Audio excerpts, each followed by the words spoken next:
எல்லாம் வல்ல எங்கள் ஏகம்பப் பெருமானுடைய திருவடிகளை நான் மனமொழிமைகளால் வணங்கிக் கொள்கின்றேன். வணக்கத்திற்கும் போற்றுதற்குரிய ஞானமையா அவர்களே, இந்த அருமையான திருமந்திர வகுப்பிலே ஆர்வத்துடன் கலந்து கொள்ளுகின்ற சிவனையச் செல்வர்களே, தாய்மார்களே, உங்கள் அனைவருக்குரிய மனங்கனிந்த வணக்கம்.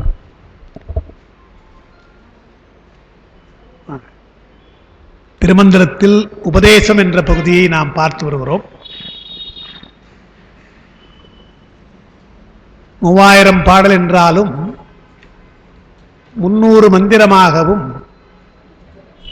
30 உபதேசமாகவும் அவர் செய்திருக்கிறார் என்பதை ஒரு பாடல் அந்த நூலிலே தெரிவிக்கிறது. அதனால் அந்த 30 உபதேசம் என்பது திருமந்திரத்தினுடைய சாரமாக நாம் கொள்ளலாம். அதை மட்டுமே நாம் படித்துவிட்டு திருமந்திரம் படித்தோம் என்று நாம் எண்ணக்கூடாது. அந்த சாரத்தை படித்த பின்னால் விரிவாக அந்த நூலை படிப்பதற்கு ஒரு முகவரை போல, பாயிரம் போல நாம் அதை கொள்ளலாம். அவரே 30 பாடல் தான் சொல்லியிருக்கிறார் உபதேசம் என்று நாம் எண்ணக்கூடாது. எந்த நூலாக இருந்தாலும் தொகை வகை விரி என்று சொல்வார்கள். தொகையாக தொகுத்து சொல்லுகின்றவற்றையும் படிக்க வேண்டும், விரிவாக இருப்பதையும் படிக்க வேண்டும். நம்முடைய பெருமானுடைய 5 தொழிலை சொல்லுகிற பொழுது தொகையாகவும் வகையாகவும் விரியாகவும் சொல்லுகிற வழக்கம் உண்டு.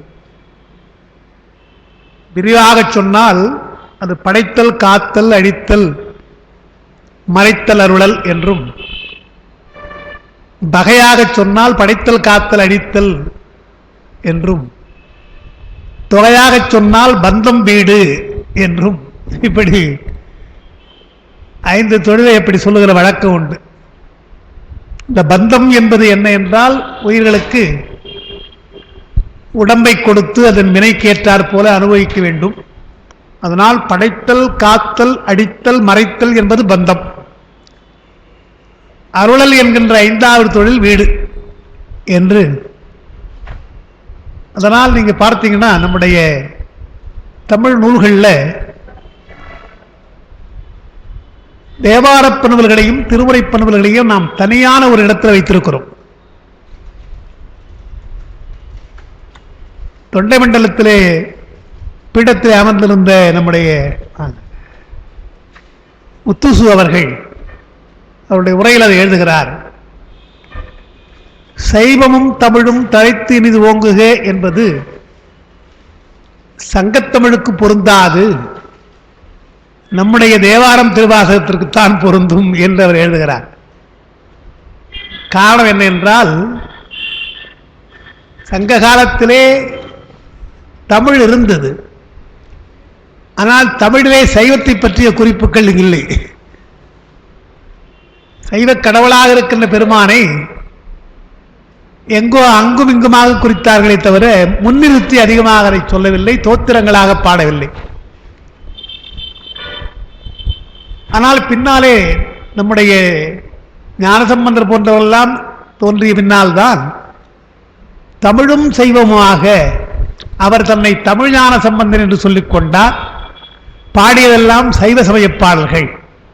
எனவே சைவமும் தமிழும் கலந்திருந்த காலம் என்பது பக்தி இயக்க காலம்தான்.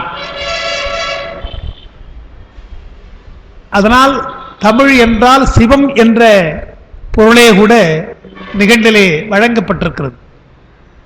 தமிழ் என்று சொல்லுக்கே சிவம் என்று அர்த்தம். என்று பழைய தமிழ், பழைய இலக்கியங்களை வைத்து பார்க்கிற பொழுது தமிழ் என்றால் அது அகம், அகம் என்ற அகப்பொருளை குறிப்பது தமிழ் என்று.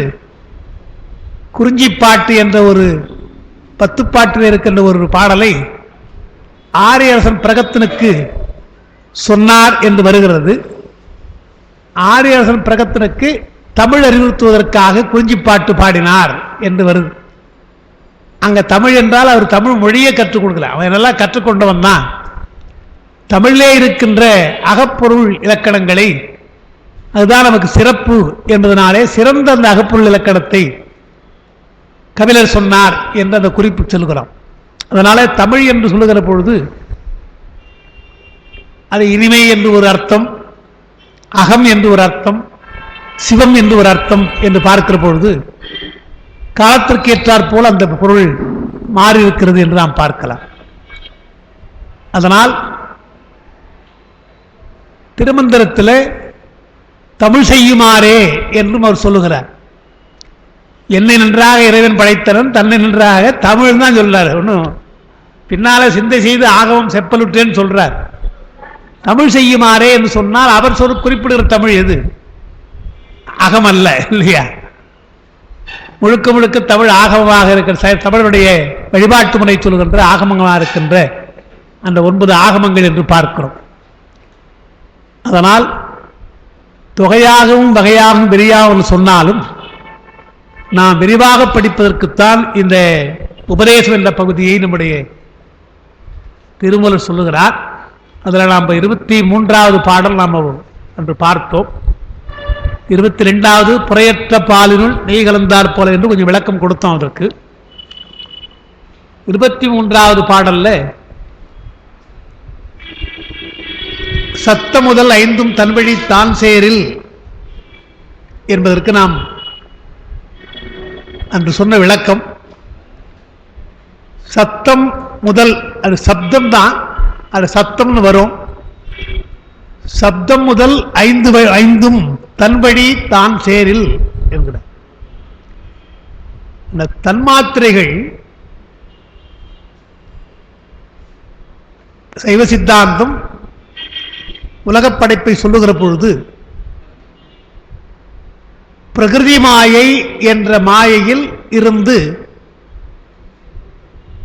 சித்தம், புத்தி, அகங்காரம், மனம் தோன்றுகிறது.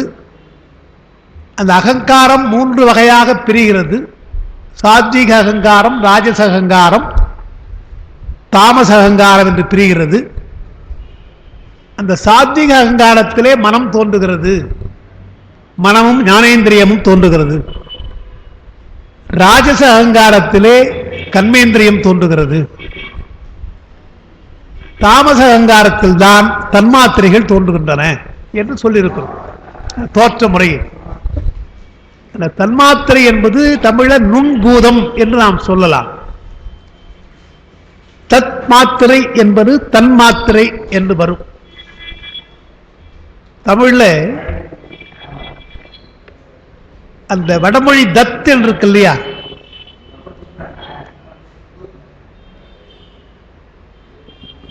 வடமொழியில தத்து இருக்கு இல்லையா, அது தமிழ்ல சொல்லுகிற பொழுது தன் என்று வரும்.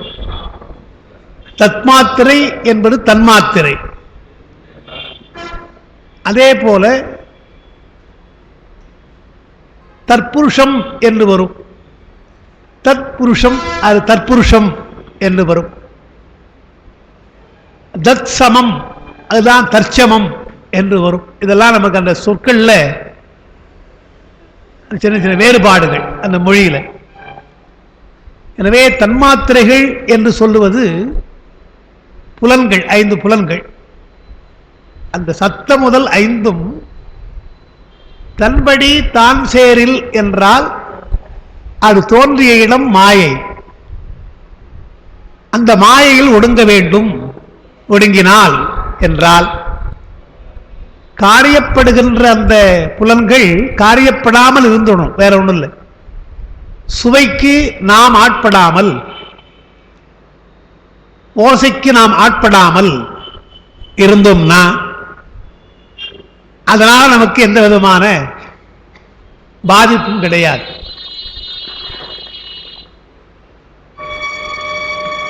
அது யாரோ ஒரு பெரியவரை சொன்ன எனக்கு நினைவு என்று சரியா யாரும் தெரியல. இப்போ விவேகானந்தர் போல, புத்தரை போல, கௌதம புத்தர் போல நான் நினைக்கிறேன், கௌதம புத்தர் நினைக்கிறேன். கௌதம புத்தரை யாரோ ஒருத்தர் கடுமையாக திட்டினாராம், கடுமையாக திட்டி இருந்தாராம். அவர் பேசாம கேட்டு இருந்தாரா, கேட்டுட்டு அவர் திட்டிட்டு போயிட்டான், வாய் வலிக்கு அவன் போயிட்டான். பக்கத்தில் இருந்த ஸ்டீடர்லாம் கேட்டாங்களா,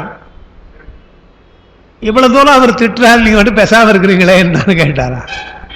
அதுக்கு அவர் சொன்னாரா, நான் அதை எடுத்துக்கவே இல்லையே அப்படின்னாரா. எடுத்துக்கவே இல்லைன்னு சொன்னா என்னன்னா, அதனால பாதிக்கப்படலை. அவன் சொன்ன ஒரு ஓசை தான் அந்த ஓசையை நான் கேட்டு ரியாக்ட் பண்ணாதானே பிரச்சனை இல்லையா? அப்படி சொல்லிட்டு பேசாமல் இருந்தோம்னா நம்ம அளவிலே அந்த ஓசையை விட்டு நீங்குகிறோம். இது சாத்தியப்படுமான்னு பாருங்க, வேற ஒன்றும் இல்லை. நமக்கெல்லாம் இது சாத்தியப்படுமான்னா 2 வார்த்தை சொல்ற பொழுதே அதுக்கு மேற்பட்டு நமக்கு கோவம் உடனே வந்துடுது. உடனே நாம் அதை விட தடித்த வார்த்தையை தேர்ந்தெடுத்து சொல்றோம். அதுபோல ஒன்று விலகணுன்றாங்க நமக்கு. இப்போ கம்பன் சார் வந்து எனக்கு 2 இஷ்டம். இப்போ ரொம்ப பசியாக இருந்தால் நான் முதல்ல சாப்பிட்டுருப்பேன், அது உடனே சாப்பிட்ருப்பேன். கொஞ்சம் பசி வந்தால் உடனே சாப்பிட போகிறேன் நான். அப்போ பசி இல்லை என்றால் சாப்பிடாம இருக்கும் இல்லையா? அதுபோல ஒரே நிலையாக அதனால பாதிக்கப்படக்கூடாது, எச்சார்னா இருக்கட்டுமே என்று பேசாமல் இருக்கணும். அதுபோல ஒவ்வொரு புலன்களையும் நாம் நீங்க வேண்டும் என்று வருது. தன்படி தான் சேருள் என்றால் கடைசியில் என்ன ஆகிறது? அந்த புலன்கள் தான் எங்க புறப்பட்டு அங்கேயே போய் சேர்ந்து போகுது. இவனை ஒன்றும் பண்ண முடியாது என்று அங்கே போய் சேர்ந்து போதான். அந்த மாதிரி சேர்ந்தால் அப்ப என்ன தெரிகிறது? உயிருக்கு இந்த புலன் ஆசை இருப்பதால் தான் இந்த மாதிரி கேடுகள். சித்துப்பொருளாக இருப்பது இந்த சடப்பொருளோடு தானே சேர்ந்து இருக்குது. புலன்கள் எல்லாம் சடம் தானே. சடப்பொருள் வந்து நம்மை மயக்குது என்றால் நீங்க பார்க்கலாம், ஒரு அழகு, ஒரு ஆணோ பெண்ணோ ஒரு அழகு ஒருத்தரை ஒருத்தர் மயக்குகிறது என்றால் அது சடப்பொருள் தான். அழகு சித்துப்பொருள் கிடையாது. அதை யாரும் பெருசா பாராட்டுவது கிடையாது.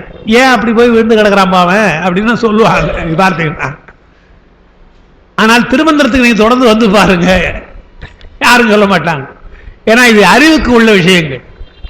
அறிவுக்குள்ள விஷயங்களை வந்து யாரும் தாழ்ந்து சொல்றது கிடையாது.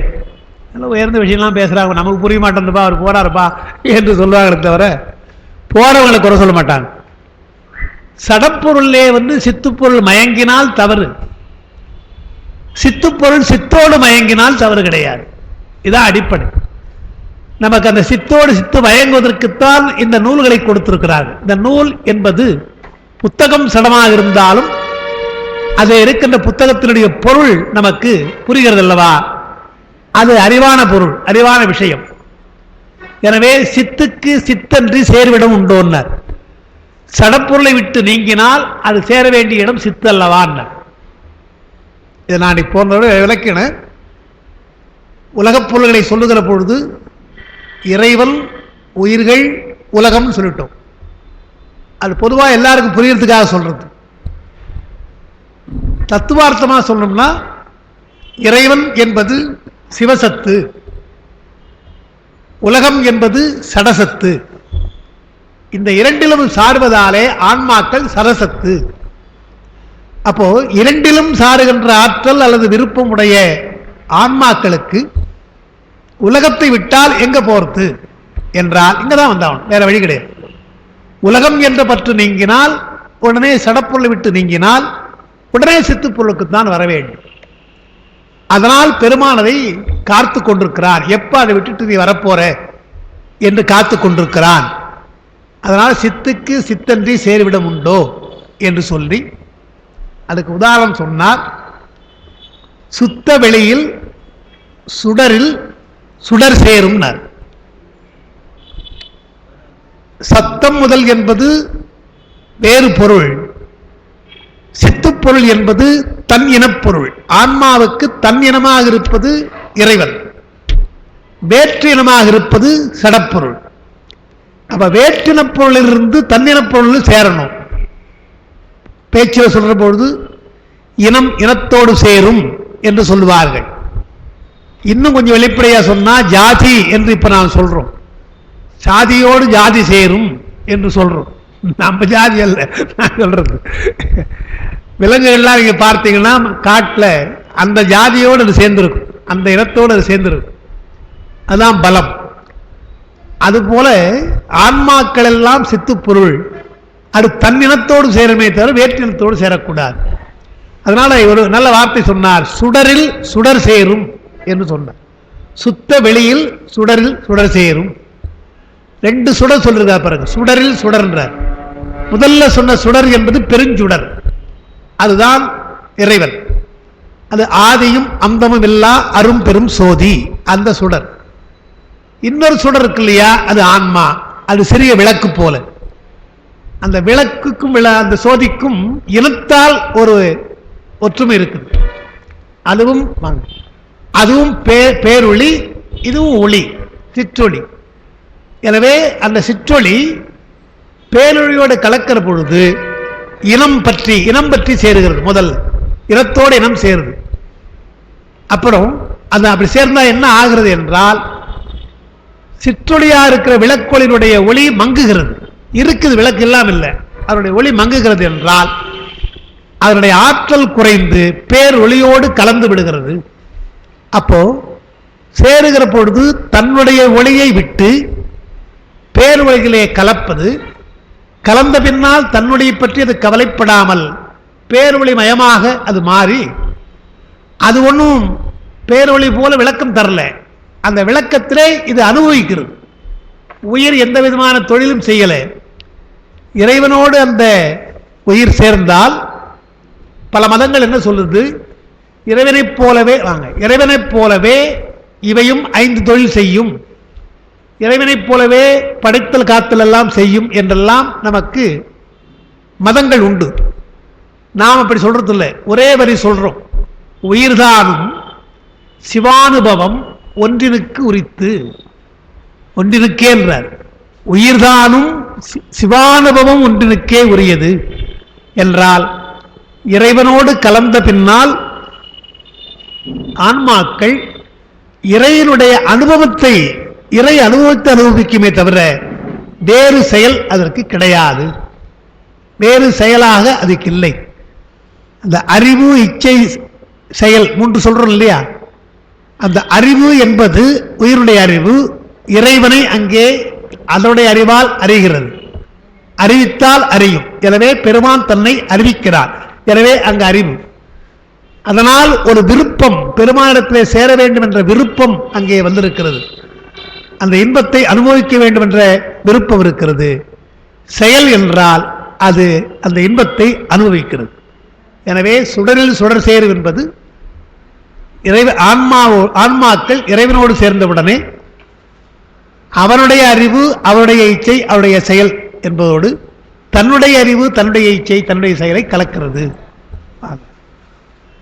அதான்.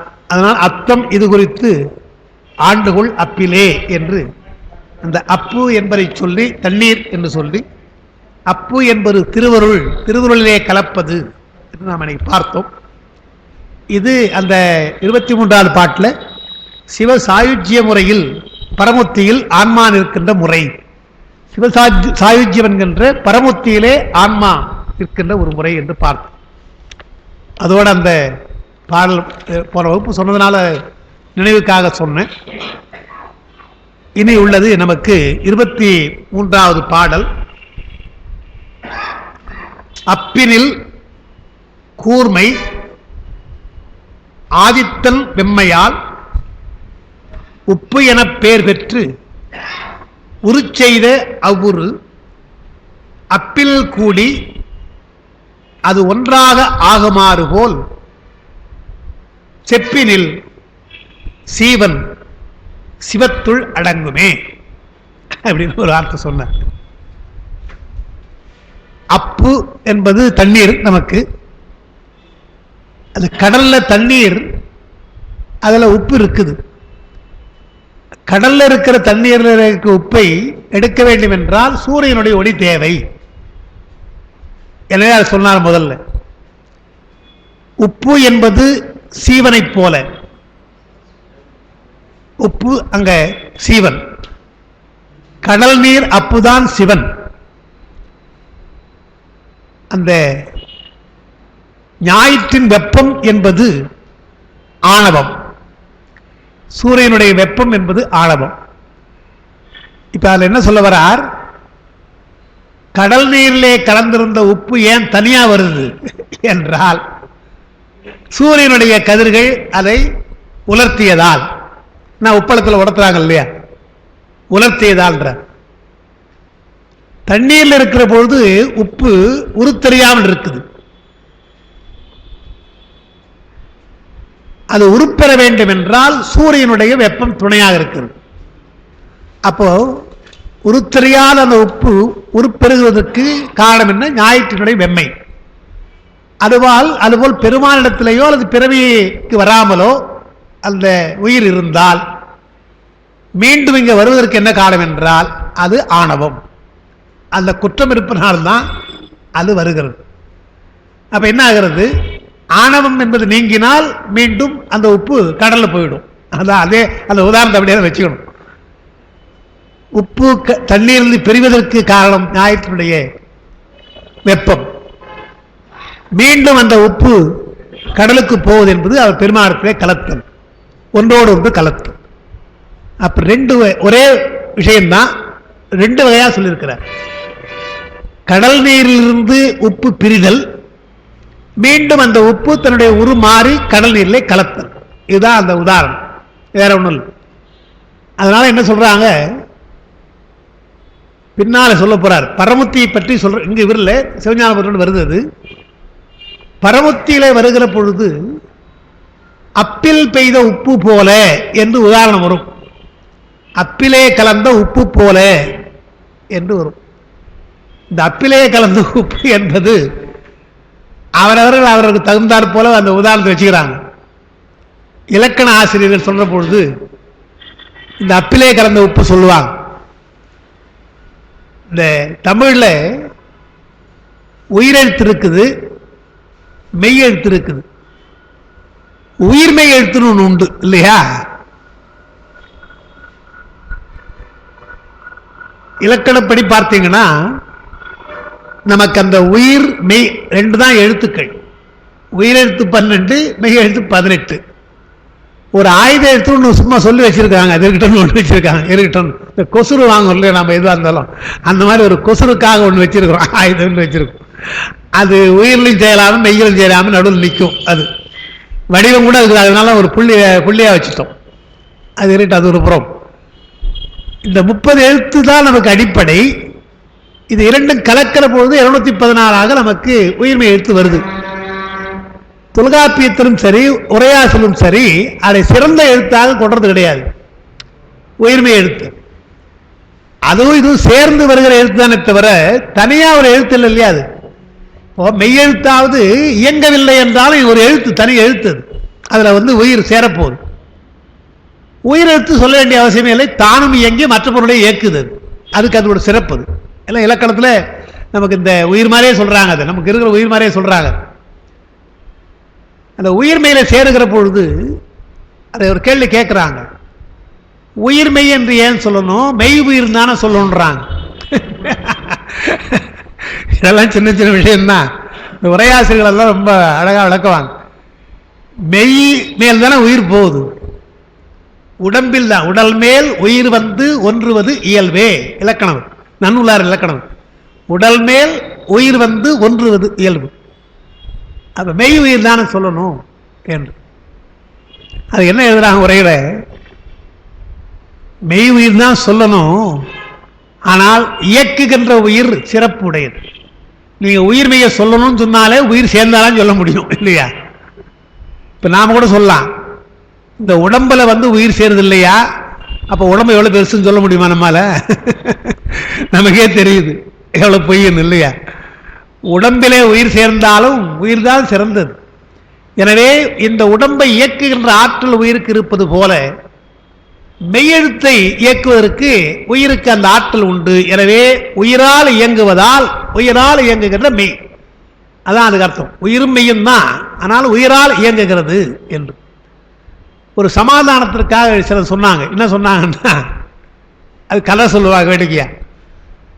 இந்த ரெண்டு கை கும்பிடுற பொழுது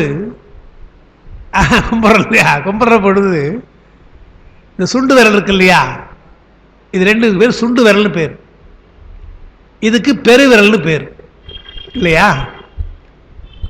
அந்த சுண்டு விரல் ரொம்ப கோச்சிக்கிட்டான் போய் பெருமாங்கிட்ட, என்ன எல்லாம் சுண்டு விரல்றாங்க, என்னுடைய அளவு தான் இது இருக்கிறா, இது போய் பெருவிரல்னு சொல்றாங்க என்று அது கோச்சிக்கிட்டான். அது உடனே சொன்னாராம் பெருமான், அது பெருவிரலா இருக்கலாம், கும்பிட்ற பொழுது நீ தான் முன்னே இருக்கிற, கும்பிட்ற பொழுது நீ தான் எனக்கு சன்னதிக்கு முன்னே இருக்கிற, அது பின்னால தான் இருக்கு, கவலைப்படாத போ அப்படின்னு சொன்னார்னு சமாதானமாக சொல்றது வேடிக்கை. அதெல்லாம் அதுபோல உயிர் மெய்யை மெய் உயிர்னு சொல்லலாம். எப்பொழுது என்றால் புணர்ச்சியில் என்றார். ஒரு சொல் புணர்கிற பொழுது இன்னொரு சொல்லோடு புணர்கிற பொழுது, இப்போ பொன் பிளஸ் குடம் என்று சொன்னால் அந்த கூ இருக்கு இல்லையா, கூ என்பது உயிர்மெய் தானே. ஆனால் அங்க இக்கு மெய், அந்த மெய் உயிர் என்றுதான் எழுதுவாங்க. புணர்ச்சியில் வருகிற பொழுது மெய் உயிர் என்றுதான் சொல்லுவாங்க. முதல்ல வருவது இக்கு தான். எனவே இந்த வறுமொழியில என்ன எழுத்திருந்தாலும் அதோடு சேர்றது இங்க இருக்கிற மெய் தான். அப்ப மெய் உயிர் என்றுதான் அந்த சூத்திரம் அங்க எழுதுறாங்க. புணர்ச்சி விதி சொல்லுகிற பொழுது மெய் உயிர் என்று சொல்லுகிறார்கள், தனியா சொல்லுகிற பொழுது உயிர்மெய் என்று சொல்லுகிறார்கள். இது நம்ம இலக்கணத்தை குறிப்பா தெரிஞ்சுக்க வேண்டியது. அதனால சிறப்பில்லாத ஒரு எழுத்து உயிர்மை, உயிர்மை அளவடை இதெல்லாம் சிறப்பில்லாதவை நம்ம சொல்றாங்க உரையாசிரியர்கள். ரெண்டு தான். அதுபோல அதுக்கு என்ன உதாரணம் சொன்னா, இப்போ உயிர்மை இருக்கு இல்லையா, உயிரெழுத்துல குற்றெழுத்துக்கு ஒரு மாத்திரை, மெய்யெழுத்துக்கு அரை மாத்திரை சொல்றோம். இன்னும் குறுக்கமா இருந்தால் கால் மாத்திரைன்னு சொல்லியிருக்காங்க இலக்கணத்தில். இப்போ மெய்யெழுத்து அரை மாத்திரை, உயிரெழுத்து ஒரு மாத்திரை, ஒன்றும் அரையும் சேர்ந்தா ஒன்றரை தானே வரணும். அப்போ உயிர்மைக்கு எத்தனை மாத்திரை என்றால் ஒன்றரை மாத்திரம் சொல்லணும். சொல்றது கிடையாது, ஒரு மாத்திரம் தான் சொல்றோம்.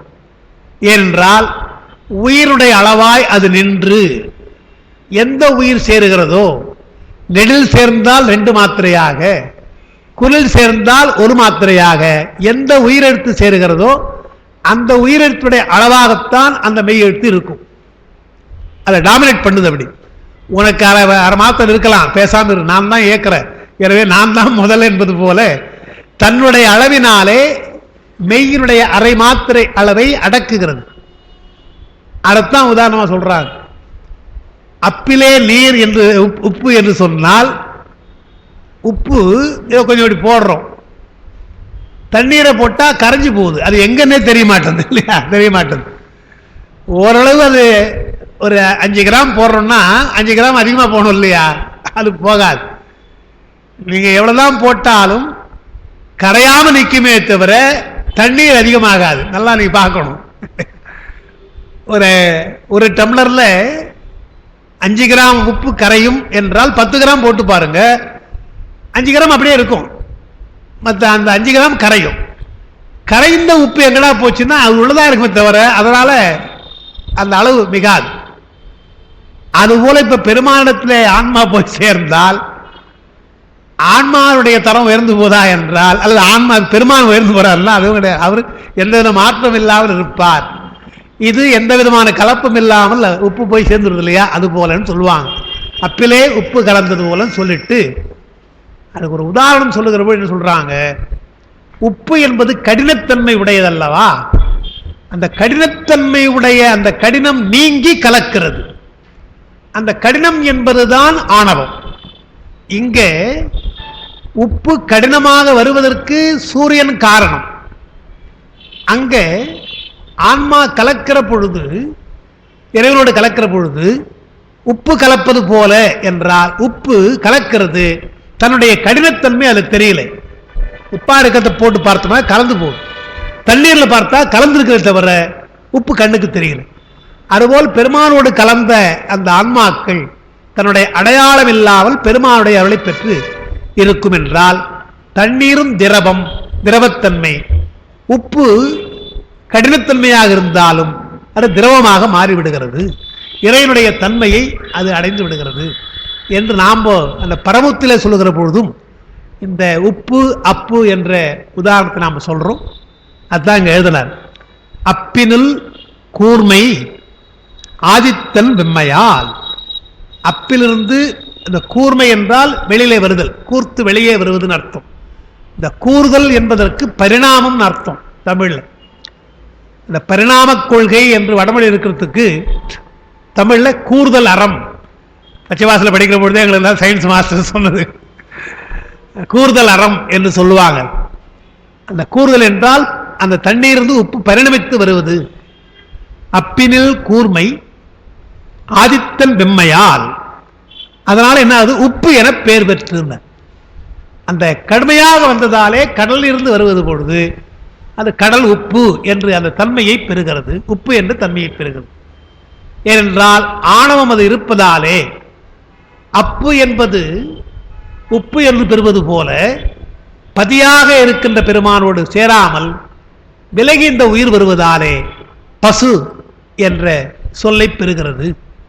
அந்த உப்பு என்ற பெயர் பெறுவது போல ஆன்மா பசு என்ற தன்மையை பெறுகிறது. நமக்கு தெரியும், தமிழ்ல உயிர் என்றுதான் நாம் சொல்றோம். வடமொழியில் ஆன்மா என்றும் ஆத்மான்றது ஆன்மா, ஆத்மா அல்லது ஆன்மான்றோம். இன்னும் சில சொற்கள் இருக்கு உண்டு, புருஷன் என்ற ஒரு சொல் இருக்கு உண்டு. முக்கியமாக பசு என்ற சொல் உண்டு. பதி, பசு, பாசம் தான் சொல்றோம். இந்த பசு என்பது தமிழ் சொல் அல்ல, அது வடமொழியிலேயே திரிபு. நாம் ஏற்றுக்கிட்டோம். தொல்காப்பியத்தில் சு என்று முடிகிற சொற்கள் எத்தனை என்று சொல்றார், தமிழ்ல சொல்றார். எவ்வளவு பெரிய தமிழ் அது, எவ்வளவு காலமானது. அதில் சொல்ற பொழுது சு என்ற சொல்லாக முடிகின்ற தமிழ்ல எத்தனை சொற்கள் என்றால் உச்சகாரம் 2 ரெண்டே தான். சு என்று முடிவது 2 தான். ஒன்று உசு, இன்னொன்று முசு. உதாரணம் எழுதுறாங்க, உசு முசு என்று எழுதிட்டு அங்கேயே எழுதுறாங்க பசு என்பது, அங்க எழுதுறாங்க. எல்லாம் பசு வந்துடுச்சு இல்லையா உரையாசிரியர் காலத்திலேயே. எனவே பசு என்பது வடமொழி திரிபு என்று எழுதுறாங்க. அது பசு தமிழ் சொல் அல்ல. நாம இன்னைக்கு சொல்றோம், சாதாரணமாக சொல்றோம். ஆ என்பதுதான் நமக்கு உள்ளது, ஆண் என்பதெல்லாம் நமக்கு உள்ளது, பசு என்பது கிடையாது. அது ஏன் சொல்லணும்னா வடமொழியில கட்டப்பட்டது என்ற பொருள் உடையது பஷ் என்ற, பஷ் அப்படின்னு சொல்றாங்க. அது கட்டப்பட்டதுன்னு அர்த்தமா. அந்த பஷ் என்பதுதான் பின்னாலே பசு என்று நமக்கு வருகிறது. எனவே கட்டப்பட்ட தன்மை உடையது.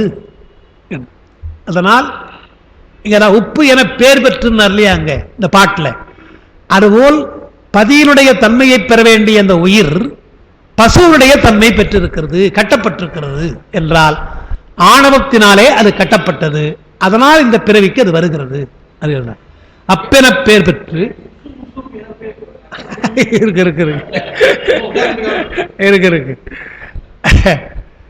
அந்த முசு என்பது குரங்குன்னு அர்த்தம்.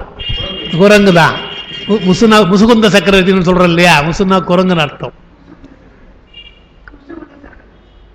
முசுகுந்த சக்கரவர்த்தி. அந்த உசு என்பதற்கு இந்த சும்மா வாயில ஊதுறோம் இல்லையா, உசுப்பேத்ரான்னு ஒரு வார்த்தை சொல்லுங்க சொல்றோம் இல்லையா, அதுதான் வருது உசுப்பேத்ரா என்ற ஒரு வார்த்தை சொல்றது. அதுக்கப்புறம் அவங்க கொஞ்சம் உரையில் எழுதுறாங்க, அந்த இடக்கல் என்று எழுதுறாங்க. உசு என்பது இந்த லாஃபிங் கேஸ் சொல்றோம் இல்லையா, லாஃபிங் கேஸ் என்று அந்த அந்த குறிப்பும் அந்த உரையில் வருது. அது இடக்கலாக சொன்னார் என்று வருது, அதில் அது சொல்றாங்க. அதனால அதை அப்படி சொல்லாம, ஏன்னா தொல்காப்பிய எவ்வளவு விஷயங்கள். நம்ம தொல்காப்பியர் ஒரு மொழியை எப்படி கையாள வேண்டும் என்றும் தானே அப்படி சொல்லி காட்டிருக்கிறார். உதாரணம் இப்ப நான் சொல்ற 2 தானே, உசு என்றும் முசு என்று 2 சொல்லிட்டு போலாம். அது அதே மாதிரி பூ என்று முடிவது, பூ பகர ஊ, பூ என்று முடிவது தமிழ்ல ஒரே சொல் தான். பூ என்று முடிவது ஒரே சொல் அப்படின்ற. நீங்க உப்புக்கு அப்புறம் வேணா 2 அந்த உப்புக்கு அப்புறம் அதில் இல்லை, உகரத்தோடு சொல்றது. அங்க உகரம், அந்த பூ உகரம், அந்த ஊ என்ற எழுத்து ஒரு எழுத்தா வரப்போகுது. பூ உச்சகாரம் உப்பகாரம் என்று சொல்லுவார். அந்த பூ என்பது ஒரே எழுத்தான், அது தபு என்று வருது. குற்றெழுத்துக்கு பின்னால் இது வருகிற பொழுது பூவோ சூவோ வந்தால் குற்றெழுத்துக்கு பின்னால் வரணும். உசு முசு குற்றெழுத்து தானே, அது குற்றெழுத்துக்கு பக்கத்தில் வந்தா 2 சொல்லுதான். அதே மாதிரி தபு, அதுவும் தா குற்றெழுத்து, அதுக்கு பக்கத்தில் வந்தால் ஒரே எழுத்து தான், ஒரே சொல்லுதான்.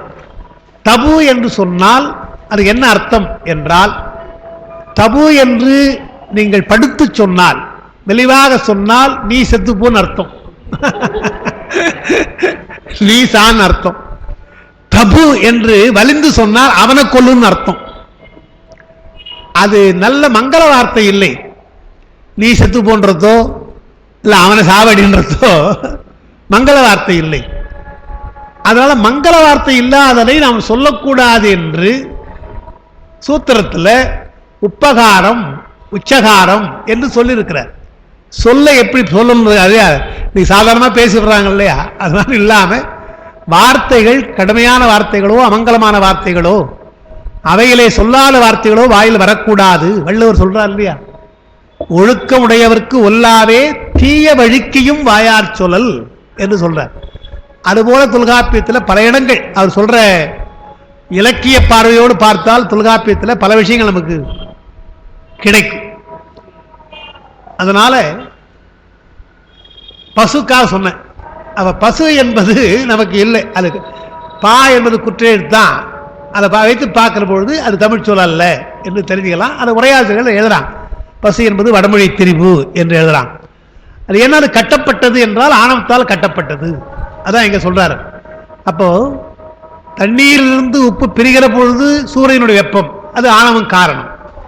மீண்டும் அந்த கடினத்தன்மை போய் தண்ணீரோடு கலக்க வேண்டும் என்றால் ஆணவம் நீங்க வேண்டும். அப்போ அதற்கு அந்த கடினத்தன்மை நீங்குதல் என்பது நம்ம சொல்லியிருக்கோம். இந்த ஒரே உதாரணத்தில் சொல்றோம். அதான் அப்பினில் கூடி அது ஒன்றாகுமாறு போல் ஒன்றாகாவது போல செப்பினில், செப்பினில் சொன்னால் அர்த்தம். அப்படி சொன்னால், செப்பு என்பது நல்ல தமிழ் சொல். இன்னைக்கு தெலுங்குல அது செப்புடா அப்படின்னு சொல்றாங்க வார்த்தை இருக்குது. செப்பு என்றால் பழைய தமிழ்ல விடைன்னு அர்த்தம், ஆன்சர் சொல்லு, நான் சொல்ற கேட்கிற கேள்விக்கு பதில் சொல் என்று சொன்னால். வினா என்பது கேள்வி. இன்னைக்கு கேள்வி பதில் சொல்ல ஆரம்பிச்சிட்டோம். கேள்வி பதில் பழைய சொல்லு அது கிடையாது, அது வேற அர்த்தம். கேள்வி என்றால் இது போல சில விஷயங்களை கேட்கிறோம் இல்லையா, நூல்களை கேட்கிறோமே, அதுதான் கேள்வி. பதில் என்று சொன்னால் அதற்கு பதில் இது சப்ஸ்டிடியூட் சொல்றோம் இல்லையா, அதுதான் சப்ஸ்டிடியூட் தான் அதுக்கு பதில். பழைய காலத்தில் கேள்வி அதுக்கு பதிலா, இவனுக்கு பதிலாக அது பதில். கேள்வி என்றால் காதில் கேட்கறது, நல்ல சொற்களை கேட்கறது. அப்போ அதுக்கு என்ன தமிழ்னா வினா. வினா தான் நமக்கு இப்ப சொல்ற கொஸ்டின் என்பது. வினா விடை, அதுதான் விடை என்பது. வினா என்று விடை என்று சொல்றோம். அதை செப்பும் வினாவும் என்று வளால் ஓம்பல் என்று தொல்காப்பியத்தில் செப்பு என்றால் பதில், வினா என்றால் கேள்வி என்று செப்பும் வினாவும் வழுவாமல் சொல்ல வேண்டும் என்று வருது. அதாவது செப்பினில் நீங்க சொன்னால், அப்படி சொன்னால் சீவன் சிவத்துள் அடங்கும். நம்முடைய சீவனாக இருக்கின்ற ஆன்மாக்கள் சிவத்துள்ளே அடங்குகிறது என்று அதுக்கு நல்ல உதாரணத்தை அப்பும் உப்புமாக சொன்னார் என்று பார்க்கணும். அதுதான் அந்த பாட்டுக்கு அர்த்தம். அப்பினில் கூர்மை ஆதித்தன் வெம்மையால் உப்பெனப் பேர் பெற்று உருச்செய்த அவ்வுரு அப்பினில் கூடி அது ஒன்றாகுமாறு போல் செப்பினில் சீவன் சிவத்துள் அடங்குமே என்று வருது. தமிழ்ல இந்த உரு என்று வருது பாருங்க இல்லையா, உருவம் தான், உருவத்தை தான் உரு சொல்லுவாங்க. மெய் என்பது வேறு, உரு என்பது வேறு. மெய் என்றால் வடிவம், உரு என்றால் நிறம். ரெண்டும் பண்பு தான். இது வடிவம், அது பண்பு, அது நிறம் பண்பு. இப்ப இங்க உரு என்று சொன்னதுனால வடிவத்தை சொல்லிட்டு வடிவம் சொன்னால் நிறம் வரும். இங்க தண்ணீர்ல உப்பு இருக்குதா இல்லையா என்றால் உப்பு இருக்குது, எல்லாம் இல்லை. அது உருப்பெற வேண்டும். அது உருப்பெற்றால் தான் கண்ணுக்கு தெரியும். இல்ல உப்பு இல்லாமல் இருக்குது, உப்பு இருக்குது. அந்த உப்பு கண்ணுக்கு தெரிய வேண்டும் என்றால் அது உருப்பெற வேண்டும். எனவே உருச்செய்து என்று சொன்னார். நாம் ஔவையார் பாடுற பொழுது, விநாயகரை பற்றி பாடுற பொழுது, திருவாக்கும் செய்கிறவங்க கைகூட்டும் பாட்டில் உருவாக்கும் என்று பாடினார். உருவாக்கும் என்று சொன்னால் உங்களை ஆளாக ஆக்கிறதுன்னு அர்த்தம் இல்லையா. பெருமான் எல்லாரும் பிறந்துடுறோம், அவனை கொஞ்சம் உருவாக்கிடணுங்க, நாம தான் உருவாக்கணுங்க, வேற யாருங்க என்று சொல்றாங்க இல்லையா. உருப்படாம போறான்னு அறிவு சொல்றோம் இல்லையா, உருப்படுறதே கிடையாதுன்னு சொல்றோம் இல்லையா. அதனால அந்த உருவாதல் என்ற வார்த்தை இருக்குது, எல்லோருக்கும் தெரியும்படியாக விளங்குதல் என்பதுதான் உருவாதல் அர்த்தம். விநாயகர் வணங்கினால் நமக்கு திருவாக்கும் செய்கிறோம் கைகூட்டும், செஞ்சொல் பெருவாக்கும் வந்தால் எல்லாம் உருவாக்கும், எல்லாரையும் தெரிந்து கொள்ளலாம் என்று அவர் சொல்றார். அதுபோல இங்க உருச்செய்து என்று சொன்னார். தொல்காப்பியத்தில் ஓமையியல், உவமும் ஓமை என்று வருது. ஓமையை சொல்லுகிற பொழுது மெய், பயன், வடிவம், மெய், பயன், தொழில், நிறம் என்று இந்த 4 மக்கள் சொல்றாங்க. வினை, பயன், மெய், உரு. அது சொல்ற முறை. வினை என்பது தொழில், பயன் என்பது அதனால் வருகின்ற பயன் என்ன, மெய் என்றால் வடிவம், உரு என்றால் நிறம் என்று சொல்லி அதுக்கு உதாரணம் கொடுக்கிற பொழுது, வினை என்று சொல்லுகிற பொழுது புலி போல பாய்ந்தான் என்று சொன்னால் பாய்கின்ற தொழில் அதுக்குதான், அது போல பாய்கிறான். புலிநாமம் புலியா இல்லை, பாய்ச்சலுக்கு மட்டும் நாம் சொல்றோம் இல்லையா, அது வினை, வினை ஓமம் என்று சொல்றாங்க பாய்வதற்காக. மழை போல கொடுத்தான் என்று சொன்னால் கைமாறு வேண்டாமல் கொடுத்தான், நிறைய வாரி கொடுத்தான், மழை கொட்டுது இல்லையா, அது போல என்று. இன்னைக்கு நேற்று வந்திருக்குது மழை வந்ததுனால வாட்ஸ்அப்பில் போடுறான், மழை அதிகமாக பெய்தால் ஒவ்வொருத்தரும் என்னென்ன சொல்லுவாங்க என்று ஒன்று சொல்லி அவன் சொல்லுக்கு ஏற்ற மாதிரி சொல்லுவான் என்று ஒன்றுனா போட்டான். போட்டுட்டதில் கணவன் மனைவி எப்படி சொல்லுவாங்க, இல்லை வரிசையாக சொல்லிட்டே வரா. கணவன் மனைவி எப்படி சொல்லுவாங்கன்னா, மனைவி சொல்லுவாளாம் அடி அடின்னு அடிக்குதுங்க அப்படின்னு மழை. இவன் என்ன சொல்லுவானா, வாங்கு வாங்கன்னு வாங்கணும், அவன் அடி வாங்குறது வாங்க இப்படி போட்டு வச்சுக்கிறாங்க அவனுக்கு தான். எனவே புலி போல பாய்ந்தான தொழிலுக்காக சொல்றது வினை. பயன் மழை போல கொடுத்தான் என்பது பயன், எதை எதிர்பார்க்காமல் கொடுக்கிறதுக்கு பயன் தான், அது பயன் ஓமை என்று சொல்லுவான்.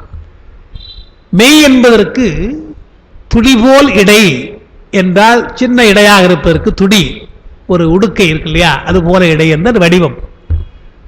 முல்லை போன்ற பற்கள் என்று சொன்னால் அது நிறம், வெள்ளைக்கு சொல்றது. இதெல்லாம் அந்த ஓமை சொல்லுகிற பொழுதே இப்படிலாம் சொல்ல வேண்டும் என்று முதல்ல அது இலக்கணமாக சொல்றாங்க. அதாவது அந்த தொல்காப்பியம் சொல்ற பொழுதே மொழி எப்படிலாம் அந்த காலத்து ஆழ்ந்து இருக்குது, புலவர்கள் எப்படி பாடியிருக்கிறாங்க, அதில் எவ்வளோ ஆழமாக சொல்லியிருக்கிறாங்கிறதுக்காக இதெல்லாம் நம்ம எடுத்துக்காட்டாக பார்க்கலாம். அதை சொல்றார், செப்பினில் சீவன் சிவத்துள் அடங்குகிறான் என்று சொல்ல முடியும். அடுத்த பாடல், அடங்கு பேர் அண்டத்து அணு அண்டம் சென்று அங்கு இனம் கொண்டதில்லை, இதுவன்றி வேறு உண்டோ, கடந்தொறும் நின்ற உயிர் கரைகானில் திடம்பெற நின்றான் திருவடிதானே. இந்த அணு என்று ஒரு வார்த்தை வருது, அங்க அண்டம் என்று ஒரு வார்த்தை வருது. திருவாசகத்திலே அண்டம் அணு வரும். இந்த அணு அண்டம் என்று சொல்ற பொழுது அணு என்பது நுட்பமானது, சிறிய பொருள் என்ற அர்த்தத்தில் அணு என்று வருது. உயிருக்கு அணு என்று நாம் சொல்றோம். இப்ப தர்க்க மதம் போன்றவையெல்லாம் சொல்லுகின்ற அணு என்பது நுட்பமான சிறிய பொருள், கண்ணுக்கு தெரியாது, ஆனால் அதை பார்க்கலாம், பார்க்க முடியும்ன்றான். உயிருக்கு அணு நாம சொன்னோம்னா நீங்க எப்படி அதை பார்க்க முடியாது. அணு என்பதை பார்க்கலாம் என்று சாமல் சொல்றோம், உயிர் என்பதை பார்க்க முடியாது. அப்ப உயிரை அணு என்று சொன்னால் அது ஏன் அணு என்று சொல்லுகிறோம் என்றால், அந்த மாதிரி அணுவா நாம சொல்லலை. உயிர் தர்க்கமதம் சொல்லுகின்ற அணு நாம் சொல்லலை. ஆணவத்தினாலே அது தன்னுடைய வியாபகத்தை இழந்ததுன்னு அர்த்தம். ஆணவத்தினாலே வியாபகத்தை இழந்து அணு ஏகதேசமாக இருக்கிறது, ஓரிடமாக இருக்கிறது. இப்ப நம்ம உயிரெல்லாம் எங்க இருக்குது என்றால் வியாபகமா இருக்கணும். ஆனா இப்ப எங்க இருக்குன்னு நமக்கு தெரியும், நம்ம உடம்புலதான் இருக்குது இல்லையா, உடம்புலதான் இருக்கு. ஒரு வியாபகமாக இருக்க வேண்டிய ஒரு ஒன்று உடம்புல ஏன் இருக்குது என்றால் அது ஆணவம், அதான் காரணம், வேற ஒன்று. ஆணவம் இருக்கிறதுனால தான் உள்ள இருக்குது. நீங்க அந்த ஆணவத்தை விட்டுடுங்க, அதனால் கர்மம் மாயை உங்களை பாதிக்காது. உடம்பு இருக்கலாம், தப்பே கிடையாது, உடம்பு இருக்கலாம், என்ன பிராரத்த கர்மத்தை கழிக்கணும், அவ்வளவுதானே தவிர ஆணவம் இல்லாமல் அதை நீங்க கழித்து கொண்டு வந்தால் வியாபக உணர்வு அப்பொழுதே நமக்கு வரும். அவங்க சொல்லியிருக்காங்க. இன்னைக்கு நமக்கு வியாபக உணர்வு ஏன் வரவில்லை என்றால் நமக்கு இருக்கின்ற தடை. அடுத்தவருடைய அறிவை ஏற்றுக்கொள்வது கிடையாது, அடுத்தவர் நல்லவன் சொல்றது கிடையாது, இதெல்லாம் நம்ம வச்சுக்கிறோம் இல்லையா. இதனால இதெல்லாம் ஆணவத்தினுடைய தன்மைகள். இந்த ஆணவத்தன்மை நீங்கினால் வியாபகம் வந்துடும். எனவேதான் வியாபகமாக இருக்க வேண்டிய ஒன்றை அணுத்தன்மையாக ஆக்கியிருப்பதாலே உயிருக்கு அணு என்று பெயர். அதனால சொல்லை பார்த்து மயங்கிவிடக்கூடாது. தர்க்கமதம் சொல்லுகின்ற. அதனால்தான் வைஷ்ணவம் என்ன செய்துட்டாங்க, உயிர் அணுத்தன்மை உடையதுட்டாங்க. உயிர் அணுத்தன்மை உடையது என்று சொல்லி, அப்ப அணுத்தன்மைனா எங்க இருக்குதுன்னு கேட்கிறோம். அணு சின்னது தான், அது ஏகதேசம் தானே, வடிவம் தானே, சடப்பொருள் தானே, எங்க இருக்குன்னு கேட்கிறோம். இதயத்தினுடைய அவங்க சொல்றது, இதயத்தினுடைய மேல் இதுல அந்த பிளவு இருக்கு இல்லையா, அந்த பிளவிலே புல் மேல் பலி போல் இருக்குது என்று சொல்லிட்டாங்க. நீங்க எவ்வளவுதான் சிறியதாக சொன்னாலும் அது சடப்பொருள். வடிவம் உடையது என்றால் அவையெல்லாம் சடப்பொருள் நாம சொல்லிட்டோம். நீங்க சின்னதா இருக்கலாம், பெருசா இருக்கலாம். ஆனா அதை ஒத்துக்காம என்ன பண்ணிட்டாங்க, அணு அளவாக இருக்கிறது என்று சொல்லி, அணு அளவு என்பதனாலே அது எங்க இருக்குது என்றால் இதயத்தினுடைய பிளவுல மேல இருக்கிறது என்று அவங்க சொல்லிட்டாங்க. வைஷ்ணவம் நம்மோடு பல கருத்து வேறுபாடு கொள்றதுல இது ஒரு கருத்து, ஆன்மாவை பற்றி சொல்லுகின்ற கருத்து. பதி பசு பாசம் மூன்றுலையுமே மாறுபடுறாங்க. இது ஆன்மாவை பற்றி சொல்ற பொழுது அவருடைய கருத்து. அதை ஏன் நான் சொல்றேன்னா, குறுந்தொகையில ஒரு பாட்டு இருக்கு. தலைவி தலைவன் மேலே காதல் கொண்டிருக்கிறான், அவன் களவொழுக்கத்தில் இருக்கிறான் தவிர கல்யாணம் பண்ண மாட்டேன்றான். அதனால என்ன சொல்றாவோ, இப்படியே காதல்லையே நீ அவளை வைத்திருந்தால் அவள் உயிர் போயிடும் என்றால், இந்த காதலை தாங்கிக் கொண்டு மற்றவர்களுக்கு தெரியாமல் எவ்வளவு நாள் உன்னோடு ஒழுகிறது, களவொழுக்கத்துக்கு வர்றது, எனவே கல்யாணம் பண்ணி என்று சொல்வதாக ஒரு பாட்டு வருகின்றது. அந்த பாட்டில் சிறுகோட்டு பெரும்படம் தூங்கியாங்கு இவள் உயிர் தவச்சிறிது காமமோ பெரிதே என்று வருது. சிறுகோட்டு பெரும்படம் தூங்கியாங்குன்ற, கோடு என்றால் கிளை, காம்பு. இந்த காம்புல ஒரு பெரிய பழம் பழுத்திருக்குன்னு சொன்னா பழுத்த உடனே விழுந்துடும், ஏன்னா காம்பு அற்று போகும். காம்பு இற்று போனால் உடனே பழம் விழும். காம்பு சின்னதா இருக்குது, பழம் பெருசா இருக்கு இல்லையா? அதுபோல இதனுடைய உயிர் காம்பு போல இருக்குது. காமம் இருக்கு இல்லையா, அது பழம் போல பெருசா இருக்கு, ஒரே நினைச்சிட்டு இருக்கிறான். எனவே எப்பொழுது வேண்டுமானாலும் அந்த பழம் கீழே விடலாம், உயிர் போயிடலாம் என்று நயமா சொல்றார். உயிர் தவச்சிறிதுன்னு வார்த்தை வருது தமிழ்ல. சிறிது என்பது ஒரு அர்த்தம், சின்னதுன்னு அர்த்தம். தவச்சிறிது என்றால் மிகவும் சிறிதுன்னு அர்த்தம், ரொம்ப சின்னதுன்னு சொல்றோம் இல்லையா, அந்த மாதிரி தவச்சிறிது என்பது ரொம்பவும் சிறிதுன்னு அர்த்தம். அது காதல் அவன் சொல்ற பொழுது நயத்துக்காக உயிர் தவச்சிறிதுன்னு சொன்னான். இதை உரை எழுதுகின்ற ராகவையங்கார், அவர் ஐயங்கார், அவர் வைஷ்ணவர், அது உரை எழுதுகிற பொழுது உயிர் தவச்சிறிது என்று சொன்னால் தோழி உயிர் அணு அளவு ஆதல் பற்றி அப்படின்றார். உயிர் அணு அளவு ஆதல் பற்றி உயிர் தவச்சிருது என்று சொன்னார் அப்படின்னு அவர் எழுதுறார். அந்த அர்த்தத்தில் அவர் எழுதல, ரொம்ப சின்னதுன்னு சொல்ல வந்தாங்க தவிர அங்க வைஷ்ணவ கருத்து ஒண்ணு அங்க இல்லை. ஆனால் அவருக்கு ஏற்ற மாதிரி அதை வைத்துக்கிறார். உயிர் தவச்சிருது என்பதாலே அணு அளவு உயிர் அல்லவா, வைஷ்ணவர்களுக்கு அதான் கொள்கை, அது போலன்னு அவர் சொல்றார். அது நமக்கு கிடையாது. நம்மை பொறுத்தவரையில் உயிர் என்பது அருவப்பொருளாக நாம் சொல்றோம், இதுதான் என்று சுட்ட முடியாத ஒரு பொருள் என்று நாம் சொல்றோம். அணுத்தன்மை உடையதுன்னு சொல்றோம், அணுன்னு சொல்றது கிடையாது. அணுத்தன்மை உடையது என்றால் வியாபகத்தன்மை இழந்து ஏகதேசமா இருக்குது, அதான் நாம் சொல்றோம். அடங்கு பேர் அண்டத்து அணு அண்டம் சென்று அங்கு இடம் கொண்டதில்லை இதுவன்றி வேறு உண்டோ. நம்முடைய எல்லை எது, இந்த உயிருக்கு எது எல்லை என்றால் அண்டம். அண்டத்தை கடந்தால் அது எங்க போகும் நமக்கு தெரியாது, அதனுடைய எல்லை அவ்வளவுதான். அப்போ அண்டத்திற்கு மேற்பட்டு இடம் இருக்குதா இல்லையா என்றால் நமக்கு தெரியாது, இருக்குது என்ற அப்பர் பெருமான் பாடுற பொழுது அண்டம் கடந்து ஆறிருள் ஊடு, அண்டம் கடந்து ஆறிருள் ஊடு உம்பர் உண்டு போலும் ஓர் ஒன் சுடர். நீங்க அண்டம் என்றால் இந்த மாதிரி இதெல்லாம் சடப்பொருளை பார்க்காதீங்க, இதையெல்லாம் கடந்த ஒரு பொருளாக இருக்கின்ற ஒரு சுடர் ஒன்று உண்டு. நீங்க பார்க்கிற சுடர் எல்லாம் அண்டத்துக்குள்ள இருக்கிற சுடர், ஆனால் பெருமான் அண்டத்தை கடந்திருக்கிறான். உண்டு போலும் ஒரு ஒன் சுடர் என்று சொல்லி அதை பார்த்தவர்கள் எல்லாம் கண்டி இங்கு அறிவாரெல்லாம் என்ன சொல்றாங்களாம், வெண்திங்கள் கண்ணி வேதியன் என்பரே. வெண்திங்களை அறிந்து கொண்டிருக்கிற வேதியன் அல்லவா அந்த சுடர் என்று சொல்லுவார்கள் என்று அண்டத்தை கடந்து பெருமான் இருக்கிறான் என்பதை தேவாரத்தில் அப்புறம் பாடுறார். அதை இங்க சொல்றார். அடங்கு பேர் அண்டம் என்றால் எல்லாவற்றையும் அடக்கி இருக்கின்ற அந்த அண்டம். அதுல அணு என்பதும் அடங்கி இருக்கிறது. எல்லாவற்றையும் அடங்கி இருப்பது போல அணு அதிலே அடங்கி இருக்கிறது. வேறு எங்கும் அது தனியாக இருப்பது கிடையாது. அண்டத்தை விட்டு இருக்கிறது கிடையாது. இடம் கொண்டது இல்லை. அப்புறம் அந்த உயிர் எப்படி இருக்கான்? கடந்தோறும் நின்ற உயிர் அப்படின்னார். கடந்தோறும் நின்ற உயிர். கடம் என்றால் குடம் தான் அர்த்தம். ஒரு தண்ணீரை பிடித்து வைக்கிற பொழுது பல குடங்களிலே தண்ணீரை பிடித்து வைப்பது போல பல உயிர்கள் பல உடம்பை எடுத்திருக்குது. வேற ஒன்று அந்தந்த அது குடம் கடம், இது உடம்பு மாதிரி. அந்த உடம்பிலே உயிர் பல வகையான உடம்பை எடுத்து இருக்கிறது. தண்ணீர் குடத்தை பிடிக்கிற போது பார்த்தீங்கன்னா பல வகையான குடங்களை வச்சு கலர் கலராக பிடிக்கிறாங்க இல்லையா? அந்த மாதிரி பல வகையான உடம்புகள் இங்கே இருக்கிறது.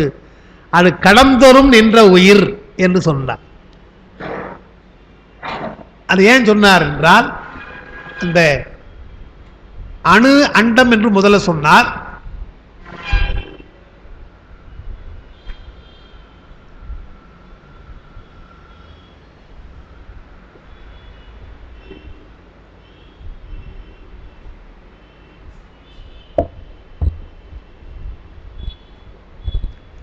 அண்டம் எப்படி வியாபகமாக இருக்கிறதோ அதுபோல் உயிரும் வியாபகமாக இருக்கிறது. ஆனால் அந்த உயிர் அணுவாக இப்பொழுது இருக்குது, ஒரு இடத்துல கட்டுப்பட்டிருக்கு. அதுபோல் என்ன சொல்றார், உதாரணத்துக்கு வச்சுக்கலாம். நீங்க தண்ணீர், மழை தண்ணீர்னா வானத்தில் மேகமெல்லாம் எங்க இருக்குது அங்கெல்லாம் தண்ணீர் இருக்குது, எல்லா இடத்துலையும் தண்ணீர் இருக்கு. அது மழை கீழே வந்துடுது இல்லையா? கீழே வர்றப்பொழுது என்ன பண்றோம், குடத்துல பிடிச்சி வச்சுக்கிறோம். அந்த தண்ணீர் எங்க அடங்கி போதும், ஒரு இடத்துல அடங்கி போகுது இல்லையா? குடங்கள் அடங்கலாம் அல்லது குளங்கள் அடங்கலாம். விரிவாக அகன்றிருக்கிற அந்த தண்ணீர் பல குடங்களிலேயும் பல குளங்களிலும் தங்குவது போல உயிர் வியாபகமாக இருக்கின்ற அந்த பல உயிர்கள் பல வகையான உடம்பிலே அது தங்குகிறது. அப்போ மேலே இருக்கிற தண்ணீர் கீழே வருவதால் அது என்னென்ன பிரச்சனை நமக்கு தெரியும். தண்ணீர் பிரச்சனை ஏன் வருது, இங்க வந்தாதான் பிரச்சனை. அதுல அங்க இருந்தா ஒன்றும் பிரச்சனையே கிடையாது இல்லையா? இங்க வந்த உடனே முதல்ல என்ன சொல்றாங்க, சொந்தம் கொண்டாட ஆரம்பிச்சாச்சு. நீங்க கர்நாடகா வச்சுக்கோனா, நமக்குள்ளே கூட வச்சுக்கலாம். நீங்க நமக்குள்ளே கூட பார்த்தீங்கன்னா, இப்ப நான் இருப்பதெல்லாம் குரோம்பேட்டைங்க. தண்ணீர் என்னைக்கும் வருஷம் பிரச்சனை தான், வருஷம் பிரச்சனை தான். எங்க வீட்டுக்கு நாங்க போர் போட்டு வச்சிருக்கிறோம் இருக்கா? போர் போட்டு எங்க வசதிக்காக பின்னால ஒரு குழா வச்சிருக்கிறோம். இது இரவு நேரம் திடீர்னு சவுண்டு கேட்கும். யாரெல்லாம் தண்ணி பிடிக்கிறாங்க, பின்னால் இருக்காங்க இல்லையா, அவங்க சாதாரண வந்து பிடிச்சி போயிடுறாங்க, கப்பல பிடிச்சி போயிடுறாங்க. காம்பவுண்டருக்கு இருந்து என்ன வரும், ஒருத்தர் ஏறி குதிச்சுட்டு வர இந்த பக்கம், அந்த அம்மா அங்கே நின்றுக்குவாங்க, இவர் பிடிச்சி கொடுத்துருவாரு. இன்னும் நாங்கள் ஊருக்கு 2 மாதம் போயிட்டா கவலையே கிடையாது அவளுக்கு, கவலையே கிடையாது. இதெல்லாம் யார் போய் கேட்குறதெல்லாம். இப்போ அவங்கள நம்ம தப்புன்னு சொல்றதா சரின்னு சொல்றதா? தண்ணி தான் நமக்கு, தண்ணி சொந்தம் கிடையாதுதான். ஆனால் தண்ணீர் இங்க வந்து அதை ஊத்து எடுத்து போர் போட்டு டேங்க்ல ஏற்றி நாம சம்பளம் ஏற்றியாச்சு. இந்த வேலை நாம் செய்த இல்லையா? அப்ப தண்ணி நமக்கு தான் சொந்தம் என்றால் ஏன் பிரச்சனை வருது? சொந்தம் என்று வந்தா பிரச்சனை தான் இல்லையா? யாரையுமே சொந்தம் இல்லைன்னு வச்சுங்க, பிரச்சனை கிடையாது. தண்ணீரை சொந்தம் என்று வைத்தாலே இந்த பிரச்சனை நமக்கு வருது, அவளுக்கு தகராறு பார்க்குறோம் இல்லையா? அது ஒன்று. அப்புறம் இன்னொன்று, தண்ணீர் இங்கே வந்தாதான் நிறம் மாறுகிறது. செம்புல பயல் நீர் போல அன்படை வெஞ்சம், அண்ணா சச்சிதானந்த அந்த பாட்டெல்லாம் தெரியும், படித்தவங்க. செம்புல பயல் நீர் போல அன்படை வெஞ்சம் தாம் கலந்தன. திருவள்ளுவர் நிலத்தியல்பால் நீர் திரிந்தற்றாகும் மாந்தற்கு இனத்தியல்பதாகும் அறிவு என்றெல்லாம் தண்ணீர் அந்த சேர்ந்த நிலத்துக்கு ஏற்றாற் போல மாறி போகும் என்றெல்லாம் சொல்றோம். அதனால் தண்ணீருடைய நிலை மாறி குடத்திலே தங்கினால் பிரச்சனை. அதுபோல உயிர் வியாபகமாக இருக்கிற பொழுது பிரச்சனை இல்லை, குடத்துக்கள் உடம்புல வந்தா பிரச்சனை. கடந்தொரும் என்ற உயிர் கரை காணில். அது எது கரைனர்? அதுக்கு ஒரு முடிவு என்ன? கரை என்ன என்றால் திடம்பர நின்றான் திருவடிதான். பெருமகனுடைய திருவடிதான் அதுக்கு நிரந்தரமான இடமே தவிர மீண்டும் வியாபகமாக போவதற்கு அவருடைய இடம்தான், வேற இடம் கிடையாது. அப்போ அடங்கு பேரண்டத்து அண்டம் சென்று அங்கு இடம் கொண்டதில்லை, இதுவன்றி வேறுண்டோ, இந்த இடம் தவிர வேற கிடையாது, அங்கதான் சுத்தி ஆகணும். கடந்தொரும் என்ற உயிர் கரைகாலில் திடம்பர நின்றான் திருவடிதானே. இந்த உயிர் உடம்பை விட்டு நீங்கினால் பெருமானுடைய திருவடியை சேரும் என்று சொல்ற. அடுத்த பாட்டு கொஞ்சம் முக்கியமான பாட்டு, கொஞ்சம் விரிவாக எழுதியிருக்கிறோம்னு நினைக்கிறேன். திருவடியே சிவமாவது. அது கொஞ்சம் விளக்கம் கொடுத்துருக்காங்க, ஞாபகம் கொஞ்சம் கொடுத்துருக்காங்க அவங்க. திருவடியே சிவமாவது தேரில், திருவடியே சிவலோகம் சிந்திக்கில், திருவடியே செல்கதி அது செப்பில், திருவடியே தஞ்சம் உள் தெளிவார்க்கே. திருவடி திருவடி என்று அங்கே அந்த ஒரு பாட்டடி போடுறார். அந்த திருவடி என்றால் என்ன என்பதை நம்ம சொல்லியிருக்கோம், மறுபடியும் சொல்லிடுறேன். அது உருவகம்தான். திருவடி என்பது உருவகம்தான். பெருமானுக்கு உருவத்திருமேனி உண்டு, அவருடைய திருவடி என்று சொல்லி பாடுகிறார்கள். எடுத்த ஒரு பாலமும் காணப்பெற்றால் மனித பிறவி வேண்டுவதே என்றெல்லாம் பாடுறாங்க, இருக்கிறது. சிவனடி கீழ் செல்லுவார்னு பாடுறாங்க. அது உருவகம்தான். உருவத்திருவேணியை கொண்டு நாம் திருவடி என்று சொல்லலை, அது ஞாபகம் வச்சுக்கணும்.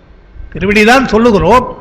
அது ஏன் நான் சொல்றேன்னா, குன்றக்குடியார் இப்ப இருக்கிறார் இல்லையா, இதுக்கு முன்ன ஒருத்தர் இருந்தார் பாருங்க, அவர் நல்லா பேசக்கூடியவர், பல பற்றி சொல்லக்கூடியவர். அவர் திருக்குறளை பற்றி பேசுற பொழுது இந்த விஷயத்தை சொன்னார். திருவள்ளுவர் திருவடி திருவடின்னு போடுறார், நற்றாள் திருவடி என்று போடுறார். ஏனென்றால் வள்ளுவருக்கு உருவத்திருமேனிலே உடன்பாடு உண்டு. முதல்ல திருவடின்னு சொன்னதுனால உருவத்திருமேனிலே உடன்பாடு உண்டு. அவர் சொன்ன விஷயம், உருவத்திருமேனிலே உடன்பாடு உண்டு. அது மட்டுமல்ல, இறைவனுடைய முகத்தை சொன்னால் அடையாளம் தெரிஞ்சு போகும். இப்போ நம்முடைய பெருமானுக்கு முகத்தை சொன்னோம்னு வச்சுங்க, நாம ஒரு அடையாளம் வச்சுக்கிறோம் இல்லையா, சடாமுடி, கங்கை, பிறை, பாம்பு வச்சுக்கிறோம் இல்லையா, அதை சொல்லி ஆகணும். அப்ப சொன்னா தெரிஞ்சு போகுது பெருமான் நல்ல வள்ளுவர் சிவபெருமான சொல்லிட்டான்னு சொல்லிவிடுவாங்க. அல்லது வைஷ்ணவர்கள் நாமும் பார்ப்பாங்க இல்லையா, யாருக்காரும் பார்ப்பாங்க. அது அவர் சொன்னது எல்லாம். கிறிஸ்தவர்களாக இருந்தால் கழுத்திலே சிலுவை தொங்குதான்னு பார்ப்பாங்க. முஸ்லீம்களா இருந்தால் தொப்பி இருக்குதான்னு பார்ப்பாங்க, தாடி இருக்கான்னு பார்ப்பாங்க. இதெல்லாம் சொன்னது வேடிக்கை.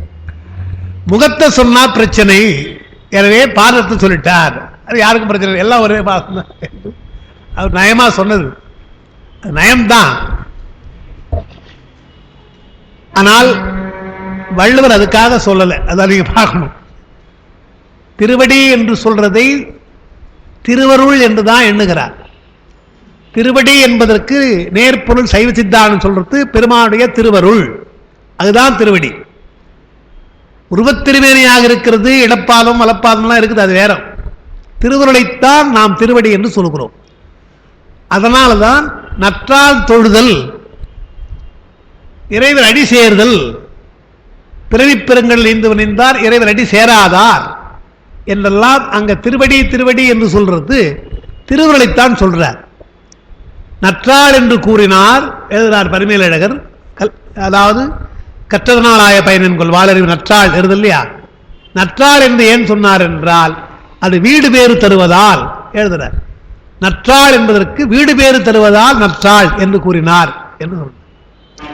இறைவன் அடி சேர்தல், சேர்தல் என்றால் நினைத்தல் என்ற அர்த்தம் என்று எழுதுறார். அதனால திருவருள். திருவருளை சொல்லுகிற பொழுது நமக்கு பெருமான் எப்படி திருவருளை சொல்லுகிறார் என்றால், அவனுடைய ஞானம், அவனுடைய செயல், இது இரண்டு தான். இச்சை விருப்பம் இருக்குது, எல்லாருக்கும் உதவ வேண்டும் என்ற விருப்பம் இருக்கிறது. உயிர்களுக்கு தன்னுடைய அறிவையும் தன்னுடைய செயலையும் தருகிறான். அதான் திருவடி சேர்தல் அர்த்தம். அப்படிதான் இங்க திருவடியை சொல்லுகிறார். இது நாம பெருமானை சொல்லுறதுக்கு பதிலாக குருவை சொல்லுகிறோம். ஞான குருவாக ஆவேசித்து வருவதாலே ஞானகுருடைய திருவடி இருக்குது அல்லவா, அது பெருமானுடைய திருவடி போல திருவருள் போல என்று நாம சொல்றோம். அதான் இங்க சொல்றார், திருவடியே சிவம். பெருமானுடைய சிவமாவது என்று சொன்னால் சிவத்தினுடைய தன்மை எப்பொழுது பெற முடியும் என்றால் பெருமானுடைய திருவடியை சேர்ந்தால்தான் சிவத்தினுடைய தன்மை, அந்த சிவ சாயுஜ்யம். அது அடிசேர் முத்தி அல்லது அருள் சேர் முத்தி. சிவப்பிரகாசம் என்ற நூலில் உமாபரி சிவம் பல வகையான முத்திகளை சொல்றார். லோகாயுதம் சொல்ற முத்தி, பௌத்த மதம் சமணம் சொல்லுகிற முத்தி எல்லாம் இதெல்லாம் நிறைய சொல்றார். எல்லாம் வைஷ்ணவம் எல்லாம் சொல்றார். எல்லாம் சொல்லிட்டு இவையெல்லாம் பழிசேர் முத்தின்னு, முத்தி இல்லை இதெல்லாம் பழிசேர் முத்தின்னு, பழிசேர் முத்தி. நாம் சொல்வது அடிசேர் முத்தி, பெருமானுடைய திருவடியை சேர்கிற முத்தி என்றால் அது அருள் சேர்கின்ற முத்தி. பெருமானுடைய திருவடி சேருவதுதான் நமக்கு முத்தி. அதான் இங்க சொல்ற திருவடியே சிவம் ஆவது என்று சொல்லி, திருவடியே சிவலோகம் சிந்திக்கில்னர். சிந்திக்கில் என்றால் அந்த நூல்களை எல்லாம் ஆராய்ந்து பார்த்து, மெய்நூல்களை எல்லாம் ஆராய்ந்து பார்த்து வருகின்ற அறிவு இருக்குது இல்லையா, அது சிந்தனை. அது வந்தால் உங்களுக்கு அந்த சிவலோகம். திருவடியே செல்கதி, செல்லுகின்ற கதி, அதுதான் பின்னால சொல்ல போறோம். செல்லுகின்ற கதி என்னென்ன? உயிர் உடம்பை விட்டால் செல்லுகிற கதி என்ன? முதல்ல சொல்ற பொழுது இறந்தால் சொர்க்கத்துக்கு போதல் அல்லது நரகத்துக்கு போதல், இது செல்கதி தான். மீண்டும் திரும்பி வந்துடலாம், அதுவும் செல்கதி தான். சென்று கொண்டே இருக்கணும், அதுதான் செல்கதின்னா. போயிட்டு திரும்பி வந்துடும் இல்லையா, அது செல்கதி கிடையாது, போய் வருகின்ற கதி அது இல்லையா. இப்ப நாமெல்லாம் போயிட்டு வான்னு சொல்லுப்பா, என்ன போறேன்னு சொல்றேன் இல்லையா, அதை கூட சொல்லக்கூடாது நம்ம இல்லையா, அவ்வளவு அமங்கலமா சொல்லக்கூடாது பாரு, போயிட்டு வான்னு சொல்லுப்பா ஊருக்கு சொல்றோம் இல்லையா. அது மாதிரி இப்ப இங்க அதே அந்த பழக்கத்துல நாம சொல்றோம், போயிட்டு நான் வரேன், எப்படி வரேன் நாம சொல்ல மாட்டோம், தாத்தா தாண்டா பிறந்திருக்கிறாருன்னுவாங்க சொல்லுவாங்க. அவர் எங்கேயோ போனார், இருந்தாலும் நமக்கு ஒரு திருப்தி என்னன்னு சொன்னா மீண்டும் அவர் நம்ம குடும்பத்தில் வந்து பிறந்திருக்கிறார் என்னெல்லாம் சொல்றோம். அப்ப அவர் சீக்கிரமாக இதை விட்டு போறது வழக்கம் இல்லாமல் நமக்கு திரும்பி வரோம் இல்லையா, நாம செல்கதினே சொல்லக்கூடாது, சென்று போய் வருகின்ற கதி. போக்கு வரவு புரியன்னு சிவஞான போரத்துல போதல் என்பதே கிடையாது, மீண்டும் வருவதற்காகத்தான் போகிறோம் என்று போக்கு வரவு புரிய. அப்ப செல்கதி என்றால் என்ன என்றால் அதான் அங்க சொல்றார், அங்க எழுதி பாருங்க, திருவடியே பரம்பொருள் வீட்டுலகம் சிவலோகம் என்று வருது. அந்த திருவடியே தஞ்சம் என்று வருது பாருங்க. திருவடியே தஞ்சம் என்பது பரம்பொருள், பெருமானை சேர்கின்ற பரம்பொருள். திருவடியே செல்கதி என்பதுதான் வீட்டுலகம். அந்த வீட்டுலகம் அடைவதற்கு சிவலோகம் என்று இருக்கணும்.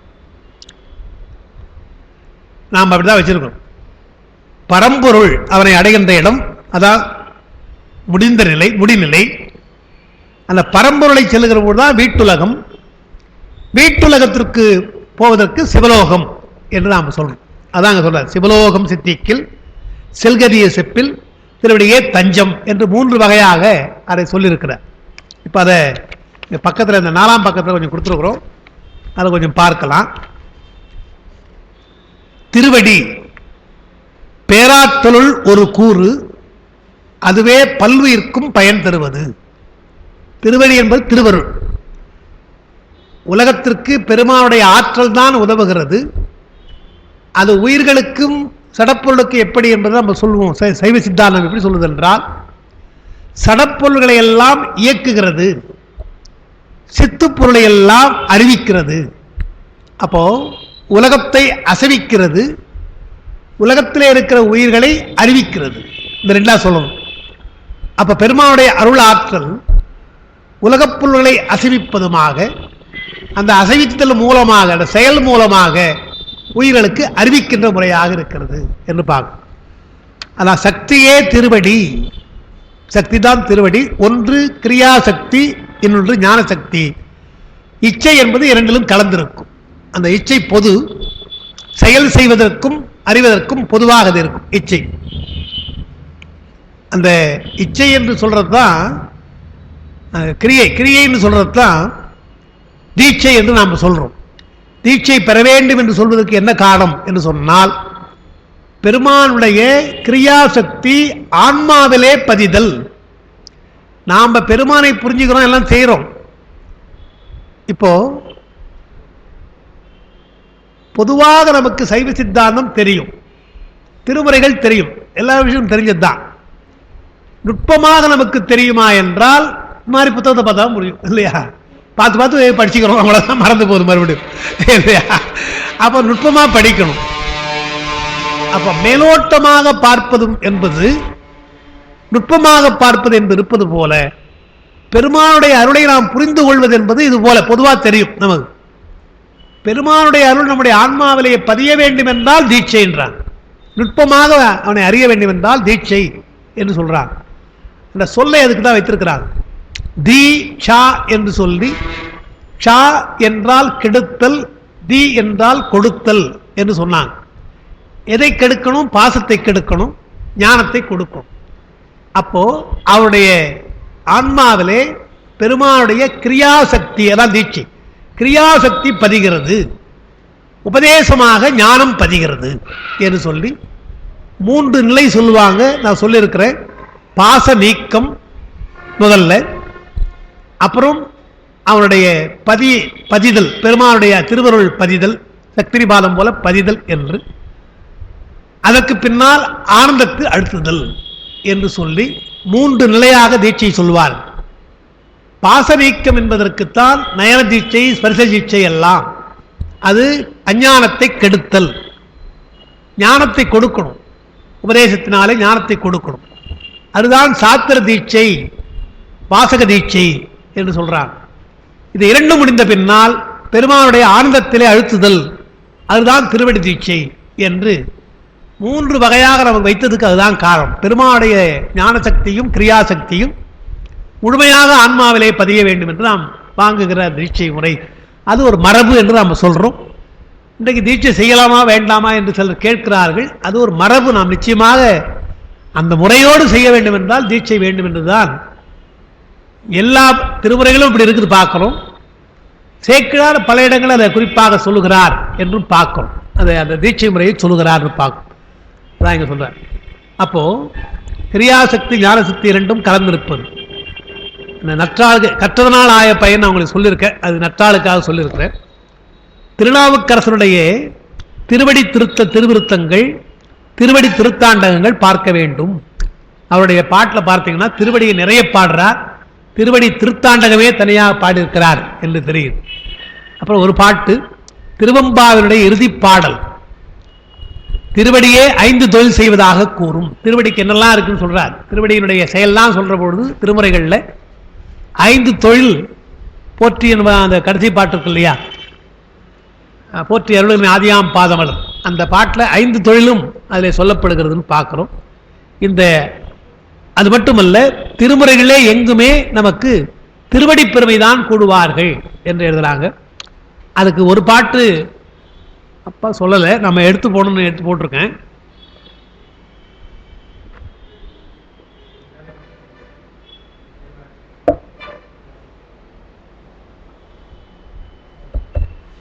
இந்த குறிப்பில் இல்லை, 6ஆம் திருமுறையில் நோட்ஸ் இருந்தால் பார்க்கலாம் நீங்கள். அதில் அடி அடினே வரும், திருவடியை பற்றி நிறைய வரும் பாட்டில், தாண்டகத்தில். அரவணையாம் சிந்தித்து அரற்றும் அடி, அருமறையான் சென்னிக்கு அணியாம் அடி, சரவணத்தான் கைதொழுது சாரும் அடி, சார்ந்தார்கட்கு எல்லாம் சரணாம் அடி, பரவுவார் பாவம் பறைக்கும் அடி, 14 கணங்களும் பாடும் அடி. இப்படி பாடிருக்கிற அதுல நீங்க பார்த்தீங்கன்னா முதல்ல இங்க வரல, 14 கணங்களும் பாடும், அது இருக்கட்டும். அரவணையான் சிந்தித்து அரற்றுமடிந்தார். பாம்பு அணையிலே படுத்துக் கொண்டிருக்கின்ற திருமால், திருமால் நாள்தோறும் வணங்குகிறான் என்று சொல்லுவாங்க. நம்ம வேடிக்கையாக சொல்ற விஷயம்தான். பெருமாளை பற்றி சொல்ற பொழுது திருமால் போய் அவர் போய் கேட்கலாமா ஏதாவதுன்னு சொன்னா, அவர் தான் படுத்துங்கிறாங்களே, அவரை போய் எங்க கேட்கறது, தூங்குறாருங்களா அவர் போய் எங்க கேட்கறது என்று நம்ம சொல்லணும். அவங்க அதுக்கு என்ன சொல்றாங்க என்றால், அவர் ஒன்றும் தூங்கல, அரிதுயில் இருக்கிறார் அப்படின்றாங்க. அரிதுயில் இருக்கிறார் அப்படின்றார். சரி, அரிதுயில்ல யாரை அறிகிறார் நாம கேட்கிறார். அரிதுயில் தான் யாரை அறிகிறார்னா நம்முடைய பெருமாளை தான் அறிகிறார் என்று நம்ம சொல்றோம். அதுதான் இங்க அரவணையான்னு போட்டார். அரவணையான் என்றால் பாம்பிலே படுத்துக்கொண்டு வசதியா இருக்கிறார் நினைக்காதீங்க. அரிதுயிலே பெருமானை எண்ணிக்கொண்டிருக்கிறார். அரவணையான் சிந்தித்து அரற்றுமடியினர். அப்புறம் அருமறையான் வேதா அயன். அருமறையான் சென்னிக்கு அணியாம், திருவடி சூட்டுகிறான், தலையில சூட்டுகிறான், அடியாம். இந்த ரெண்டும் சொன்னது மும்மூர்த்திகளாக இருக்கிற காரணக் கடவுள். காத்தல் கடவுளும் படைத்தல் கடவுளும் பெருமானை வணங்குகிறார்கள். அதுக்காக சொன்னார். அந்த அரவணையார் என்பதும் அருமறையார் என்பதும். சரவணத்தான் கை தொழுது சாறுமடின்னார். 6ஆம் திருமுறைக்கு அப்பதான் உரை எழுதியிருக்காங்க, தெரியும் உங்களுக்கு. சரவணத்தான் என்றால் முருகன் அர்த்தம். முருகன் வணங்குகிறார், பெருமானை வணங்குகிறார். அப்ப அவர் யார் என்றால் அபரமுத்தர். எனவே அபரமுத்த நிலையிலே அவர் வணங்குகிறார். சரவணத்தான் கை தொழுது சாரும் அடி. சார்ந்தார்கட்கு எல்லாம் சரணாமடியினார். அது பரமுத்தியில் இருக்கின்றவர்கள். பரமுத்தியிலே இருக்கிறவர்கள் சரணாக இருந்து கொண்டு அவர்கள் வணங்குகிறார்கள் பெருமானை என்று. அப்புறம் பரவுவார் பாவம் பறைப்பான். பாவங்களை நீக்குவதற்காக, வினை நீங்குவதற்காக நாமெல்லாம் ஆன்மாக்கள் வழிபடலாம். 14 கணங்களும் பாடுவார் என்றால் யாவராயிருந்தாலும் 18 கணங்களும் பெருமானை வணங்குகிறார்கள் என்று திருவடி சிறப்பை சொல்ற பொழுது, இப்ப இதுல ஏன் சொல்றேன்னு சொன்னா, அரவணையான் அருமறையான் சரவணத்தான் சொன்னார் இல்லையா. சார்ந்தார்கட்கு எல்லாம் சரணாம் என்பது பரமுத்தர்கள். பரமுத்தர்களுக்கு அவன் தான் சரணாக இருக்கிறான், கடைசியா இருக்கின்ற இடம்னு அர்த்தம். அப்ப மேல சொல்லவங்கன்னா யார் என்று சொன்னால் இன்னும் பரமுத்தை அடையவில்லைன்னு அர்த்தம். அதை ஞாபகம் வச்சுக்கணும். திருமாலா இருந்தாலும் சரி, மறைவனாக இருக்கின்ற பிரம்மா இருந்தாலும் சரி, சரவணனாக இருந்தாலும் சரி, இன்னும் அவர்கள் முத்தி அடையவில்லை. அப்ப முத்தி அடைந்தவர்கள்லாம் சார்ந்தார்கள், அவர்களுக்கு சரணாக இருக்கிறான். இப்ப அப்ப ஏன் இவங்கெல்லாம் வணங்குறாங்க என்றால் முத்தியை வேண்டி வணங்குகிறார்கள். பெருமானை முத்தி, திருமாலை வணங்குவதற்கும் அயன் வணங்குவதற்கு என்ன காலம் என்று சொன்னால், அந்த மும்மூர்த்திகளை சொல்ற பொழுது, இந்த காரணக்கடவுளை வணங்குற பொழுது அந்த ரேஷியோ போடுவாங்க, பெர்சன்டேஜ் போடுற மாதிரி போடுவாங்க. மும்மூர்த்திகள்ல ருத்ரன் பெருமானை வணங்கவே போய் அடைய வேண்டும் என்று தான் இருக்கிறாளாம், இங்க வரக்கூடாது இருக்கிறாளாம்.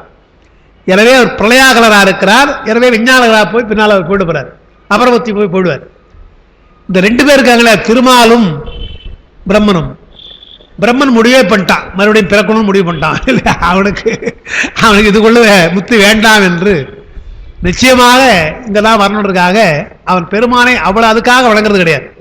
இந்த பதவி போயிடக்கூடாது அதுக்காக வணங்குறானாம்.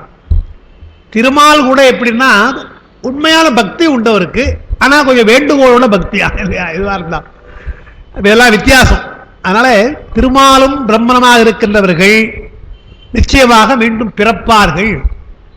நம்ம சொல்றது ருத்ரனாக இருக்கின்றவன் பிறப்பது கிடையாது. அப்படியே அபரமுத்தியிலிருந்து அபரமுத்தி ஸ்தானத்துக்கு போயிடுவாங்க. அப்படி பார்க்கிற பொழுது இங்க சரவணத்தான் மேல் நிலை இருக்கிறார். முருகப்பெருமான் எங்க இருக்கிறார் என்றால் அபரமுத்தி ஸ்தானத்தில் இருக்கிறார் என்றுதான் இது சைவ மரபு. நீங்க முருகரை பரம்பொருளாக வணங்குகிறவர்களா ஏற்றுக்கொள்ள மாட்டாங்க, அது வேற விஷயம். நாம் நம்முடைய நிலையிலிருந்து பார்க்கிற பொழுது அவரும் முத்திஸ்தானத்திற்காக பெருமானை வணங்குகிறார் என்று இது ஒரு இடம், பல இடங்கள்ல நமக்கு திருமுறையில முருகப்பெருமான் வணங்குவதை பற்றி நமக்கு வரும், விநாயகர் வணங்குறதை பற்றி எல்லாம் வரும் பார்க்கும். அதனால இந்த திருவடிக்காக சொன்னது அப்படிப்பட்ட திருவடியினர். அப்புறம் வைதெழுவார் காமம், அதுவும் திருத்தாண்டகம் தான். வைதெழுவார் காமம் பொய் போகா அடினர். என்ன பெருமான வணங்குற ஒன்றும் செய்ய மாட்டேன்றார், கேட்கவே மாட்டேன், அந்த காதில் ஏந்துக்கிறாள் சில பேர் இல்லையா. வைதெழுவார் என்றால் பெருமானை பற்றி நம்பிக்கை இல்லாமல் பேசுகிறவர்கள் திட்டுறாங்க இல்லையா. அவங்கெல்லாம் அவருடைய காமம் பொய் போகாதுங்க. காமம் என்றால் விருப்பம், உலகத்தில் இருக்கிற விருப்பம் போகாது. வஞ்சனை பொய் எல்லாம் மனசை விட்டு போகாதடி. வஞ்ச வலைப்பாடு ஒன்று இல்லாடி. பெருமான் வஞ்சனை இல்லாதவன். எனவே அவர்களுக்கு காமத்தை போக்கவில்லை, பொய்யை போக்கவில்லை என்றால் வஞ்சனை அல்ல, அது அவர்கள் செய்த வினை காரணமாக இருக்கு தவிர தன்னுடைய அருள் குறைவு கிடையாது. எனவே அவன் வஞ்ச வலைப்பாடு இல்லாதவன். அப்புறம் கை தொழுது நாம் ஏற்றி காணும்படின்னு நாம் போட்டு அழுவர். நாம்னா நம்ம அடியால் இப்போ நம்மளாம் சேர்த்துட்டாரு, நாமெல்லாம் அவரோட இருக்காம அப்புறம் மாதிரி சேர்த்துட்டு கை தொழுது நாம் ஏத்தும் என்றால் நாம் என்பது நம்மை போன்ற அடியார்கள் அர்த்தம். கை தொழுது நாம் ஏத்தி காணுமடி. கணக்கு வழக்கை கடந்த அடின்னு. கணக்கு வழக்கு என்பது, இந்த வழக்கு என்பது பேச்சு வழக்கு, கணக்கு என்பது இலக்கிய வழக்கு. அந்த இலக்கிய அளவு கிடையாது. அளவை கடந்தவன், சொல்லை கடந்தவன். எனவே அளவும் சொல்லையும் கடந்திருக்கிற அந்த திருவடி என்று சொல்லி இறைவனை உறவாக நினையாது பகையாக நினையினும் இல்பொருளாக நினையினும் வீடு கூடும் என்பது மறுக்கப்பட்டது. அப்பா அவருடைய உரை அது இல்லையா. சொல்றாங்க இல்லையா, பெருமான் கோச்சிக்க மாட்டார்ப்பா திட்டினா கூட அப்படின்னு சொன்னா அது இல்லைன்றாங்க. புகழ்ந்தவரையும் வைதவரையும் ஒன்னா வைக்க முடியுமா பெருமான்? அவரவர் வினையது. அதனால வைதெழுவாரை காப்பாற்றுவான் என்பதோ, அதாவது உறவாக நினையாமல் பகையாக எண்ணுவதோ, அல்லது இல்பொருளாக நினைதல். இறைவன் இல்லை என்று எண்ணுகிறார்கள் என்றால் அவர்களுக்கெல்லாம் பெருமான் உதவுவது கிடையாது. அதான் நம்முடைய கொள்கை. பகையாக எண்ணினாலும் இல்லை என்று சொன்னாலும் பெருமான் வீடு வேறு தரமாட்டான், வீடு கூடும் என்று மறுக்கப்பட்டது. அதான் நாம் காணுமடி என்று சொல்றார். நாம் என்றால் நம்முடைய அடியார்கள். பெருமான் இருக்கிறான் என்று எண்ணுகின்றவர்கள், பெருமான் நமக்கு உதவுகிறான் என்று எண்ணுகின்றவர்கள் காணலாம், அவனடியே காணலாம். கணக்கு வழக்கு. கணக்குற ஒரு அளவு, எண் என்று சொல்லுவாங்க. அளவு அளவு தர்க்கத்தில் அளவுன்னு சொல்லுவாங்க, எண்ணிக்கையை சொல்றாங்க. எந்த எண்ணிக்கை என்றால் அந்த எண்ணிக்கையில் அடங்க மாட்டான்.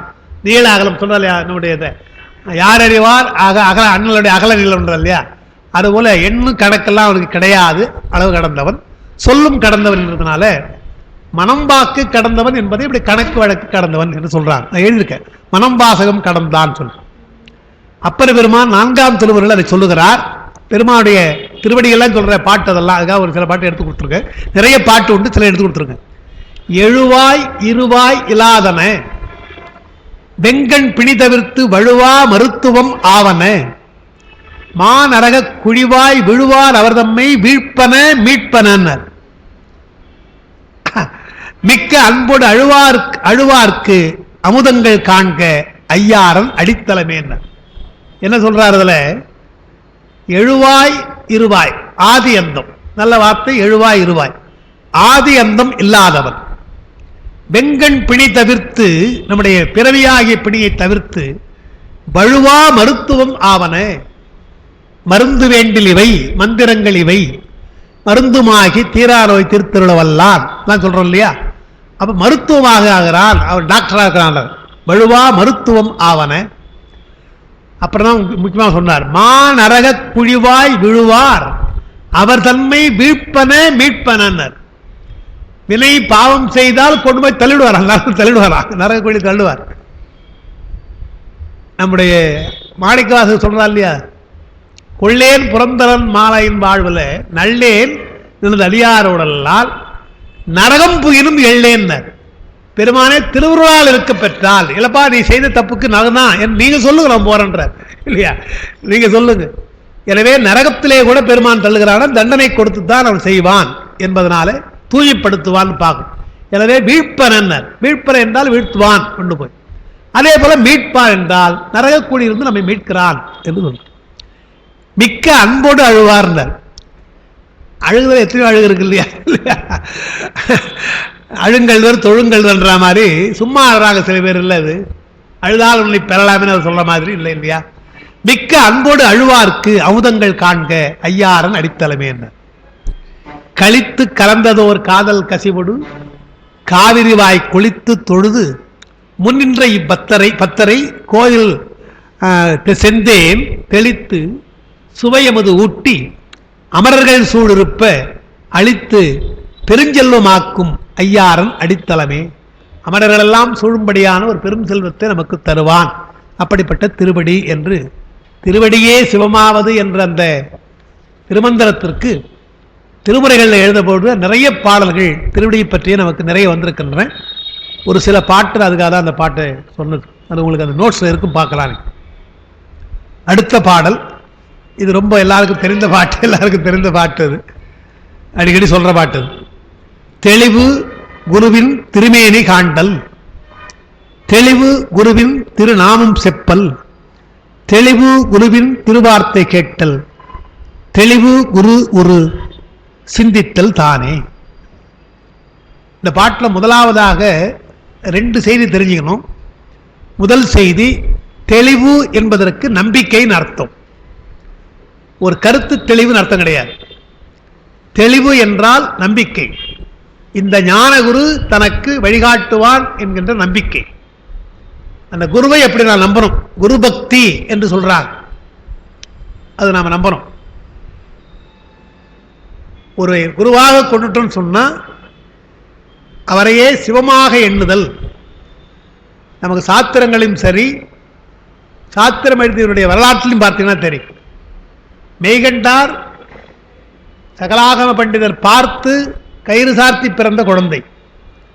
ஆனால் அவர் உபதேசம் செய்கிறார் என்று இவர் போறார். இவர் போய் அவருக்கு மாணாக்கராயிட்டார். யார் பெரிய அந்த குடும்பத்துக்கு குரு அவர் இவருக்கு மாணாக்கராயிட்டார். மாணாக்கரா ஆனது மட்டுமல்ல, பாடுகிற பொழுது கண்ணுதலும் கண்ட கரையும் கரந்தருளி மண்ணிடையே மாக்கள் மலமகற்றும் வெண்ணநல்லூர் மேவிய மெய்கண்டான் என்று பாடுறார். மெய்கண்டான் வெண்ணநல்லூர் இருக்கிறார். அவர் யார் என்றால் கண்ணுதலும் கண்டக்கரையும் கறந்தவன், மண்ணிடையே மாக்கள் ஆன்மாக்களுடைய மலமகற்றுவதற்காக வந்திருக்கிற பெருமான் என்று சிவபெருமானாகவே பாடுகிறார் என்று பார்க்கணும். அதனால் அந்த தெளிவு என்பதற்கு நம்முடைய குரு அவர்தான் சிவம் என்ற ஒரு நம்பிக்கை முதல்ல வரணும். அதான் தெளிவுன்னார். அதற்கப்புறம் அதனால தான் என்ன சொன்னார், திருமேனின்னு போட்டார். குருவுக்கு கருமேனி தான், கருவில் வந்தவர் தான். ஆனால் ஞானகுருவாக வந்தால் அவர் திருமேனி. அப்ப திரு என்ற சொல்லை பெருமானுக்கு தான் நம்ம சேர்ப்போம். பெருமானுக்கு சேர்ப்பது போலவே திருமேனி, திருநாமம், திருவார்த்தை என்று அவருடைய வார்த்தைகளுக்கெல்லாம் திருவார்த்தை என்றும் அவருடைய பெயர் திருநாமம் என்றும் சொல்கிறார் என்று சொன்னால் குருவே சிவமாக கூறுகின்றது. அதான் எடுக்கிறோம். அதான் முதல்ல எப்பொழுது குருவாக வருவான் அதான் எழுதியிருக்கிற. முதல்ல பெத்த நிலையாகிய கட்டுநிலை நீங்கும் பருவத்து சிவன் குருவாய் வந்து தன் திருவடி ஞானம் வழங்குவான். திருவடி ஞானம் பெற்ற பின் நிகழ்வன இவை என்று எழுதுறாங்க. ஞான குருவாக எப்பொழுது வருவான், பெருமான் எப்பொழுது வருவான் என்று சொன்னால் நமக்கு தெரியும். சரியை கிரியை யோகம் தெரியும். இது எல்லாரும் சரியை கிரியை யோகம் சொல்லுவாங்க. சரியை கிரியை யோகம் என்ற பொழுது ஞானமாக, ஞான நிலைக்கு ஞான குருவாக பெருமான் வருகின்ற நேரம் எப்பொழுது என்றால் உபாயச்சரியை நீங்கி உண்மைச்சரியைக்கு வரணும். உபாயச்சரியை என்றால் வேண்டுகோள் வைத்து செய்கின்ற சரியை, உலக பயன் கருதி செய்கின்ற சரியை, அது உபாயம். உண்மைச்சரியை என்று சொல்றார். உண்மைச்சரியை என்று சொல்ற பொழுது எந்த விதமான வேண்டுகோளும் இல்லாமல் பெருமானை வணங்குறது. அந்த நிலைக்கு போகணும். அந்த நிலைக்கு போறபோது தான் உங்களுக்கு அந்த ஞான நிலை வாய்க்கும் என்று சொல்றாங்க. அப்போ ஞானத்தில் சரியை, ஞானத்தில் கிரியை, ஞானத்தில் யோகம், ஞானத்தில் ஞானம். அங்க ஞானம் தான். ஞானம் வந்து எல்லாம் ஞானம் தான். இல்லை நம்ம கொடுக்கறதே ஒரு ஞானம் தான் கொடுக்கிறார் இல்லையா? அப்போ ஞானத்தில் கிரியை என்பது, சரியை என்பது என்ன என்றால் கேட்டல். ஞானத்தில் கிரியை என்றால் சிந்தித்தல். ஞானத்தில் யோகம் என்றால் தெளிதல். தெளிவு வந்தாச்சு. அந்த தெளிவு வந்தாரு. இப்போ தெளிவு வந்தாச்சு. ஞானத்தில் யோகம் நிலைக்கு வந்துட்டுங்க. இப்போ என்ன ஒன்னே ஒன்று தான் எஞ்சிதான் இருக்குது, ஞானத்தில் ஞானம். அதை கொடுப்பதுக்கு தான் பெருமான் வருவான். இப்ப பெருமான் குருவாக வருகிறான் சொன்னா எங்க சார் வர காணுமே நம்ம கேட்டோம்னா நாம எங்க அப்படி இருக்குமா? இந்த 4 நிலைக்கு போய் ஞானத்தில் ஞானம் பெறுகின்ற நிலை, கேட்டல் சிந்தித்தல் தெளிதல் நிலைக்கு போன பின்னால்தான் நமக்கு பெருமானுடைய ஞானம் கிடைக்கும். அதான் சொல்றார், ஞானத்தில் ஞானம் என்பது வருகிற பொழுது இங்கே ஞான குருவாக வருவான் என்று பார்க்கும். இங்கே குருமூர்த்தி பேரு அனைத்தும் அடங்கியவன் ஆதலால் அவனை மறத்தல் உய்தி இல்லதோர் குற்றம். அக்குற்றத்திற்கு ஆளாகாது குருவை சிவம் எனவே கண்டு வழிபடுக. இது வலியுறுத்தியது. சிவபெருமானாகவே பெருமான் குருவை எண்ண வேண்டும் என்றால் குரு மூலமாக பல உபதேசம் நமக்கு கிடைப்பதாலே குருவை மறக்கக்கூடாது. இது ரொம்ப குரு துரோகம் இல்லையா? குரு துரோகம்ன்றது நமக்கு சொல்லியிருக்கிறார்கள். அது உபநிஷத்தில் அப்படி வருகின்றது. குழந்தை, தெய்வம், குரு, முதியோர், இந்த 4 பேரை பார்க்க செல்லுகிற பொழுது, தரிசிக்கிற பொழுது வெறுங்கையோடு போகக்கூடாது இது சொல்லியிருக்கிறான். ஒரு குழந்தை இருக்கிற வீட்டில் போகணும்னா ஏதாவது வாங்கிட்டு போகணும். அது மாதிரி பிஸ்கட்டாவது வாங்கி போகணும். குருவை வணங்குற பொழுது சொல்லியிருக்கிறாங்க, குருவுக்கு எவ்வளோலாம் கொடுக்கலாம் நம்ம இல்லையா?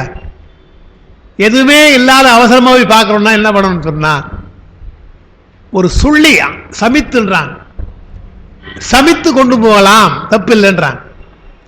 சமித்து என்பது வேள்வியிலே போடுகின்ற அந்த ஒன்று, அரசு ஆள்லாம் இருக்கு இல்லையா, பலாசு, இதெல்லாம் சுள்ளி மாதிரி இருக்கும்.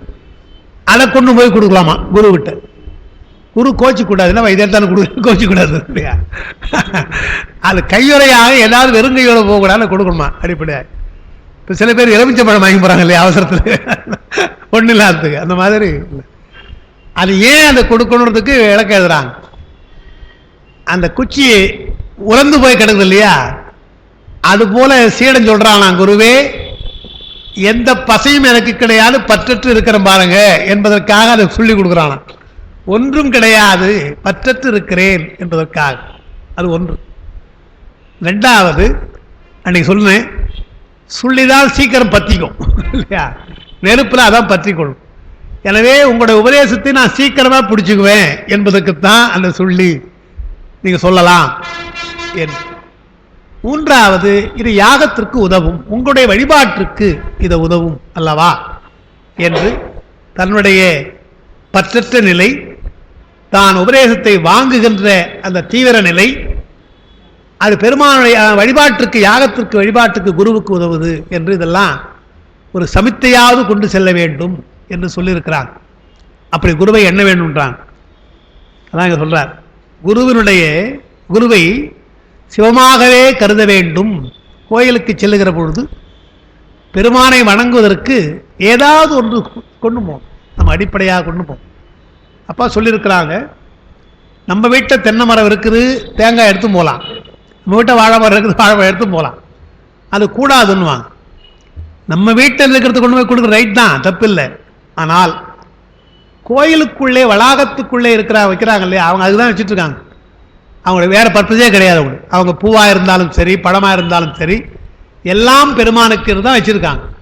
அங்கே போய் வாங்குற பொழுது அவருடைய குடும்பமும் பிழைக்குது. முதல் விஷயம் அது. ஒரு விஷயம், நீங்கள் எல்லாம் நாம் வீட்டிலேருந்து தேங்காய் பழம் கொண்டு போட்டுருவீங்க, அவங்க என்ன பண்ணுறது? இல்லை, அப்படி போய் ஒரு தேங்காய் இங்கிறது போய் வைக்கிறது, அங்கே வாங்கிட்டு கொண்டு வாய, அந்த ஒரு தேங்காயை காது கொடுத்து வாங்க யோசித்தா. இதெல்லாம் சின்ன சின்ன விஷயங்கள் தான். ஆனால் அப்படி சொல்லியிருக்கிறார்கள், பெரியவர்கள் சொல்லியிருக்காங்க பார்க்கும். அப்போ தெய்வத்தை வணங்குகிற பொழுதும் வெறுங்கையோடு போகக்கூடாது என்று சொல்லியிருக்காங்க. குழந்தை என்பது தெய்வத்திற்கு சமம் இல்லையா?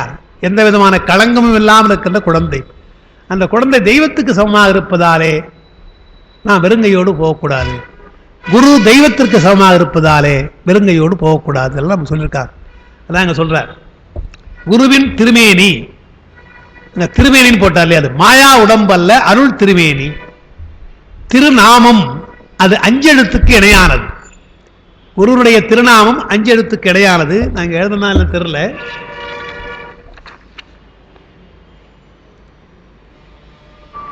எழுதல. அதாவது அப்பர் பெருமானுடைய பெயரை சொல்லியே அப்பூதியார் வாழ்ந்திருக்கிறார்.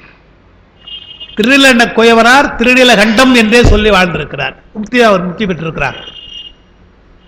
பெருமலை குறும்பரா நமக்கு தெரியும், சுந்தருடைய பெயரை சொன்னார் தெரியும்.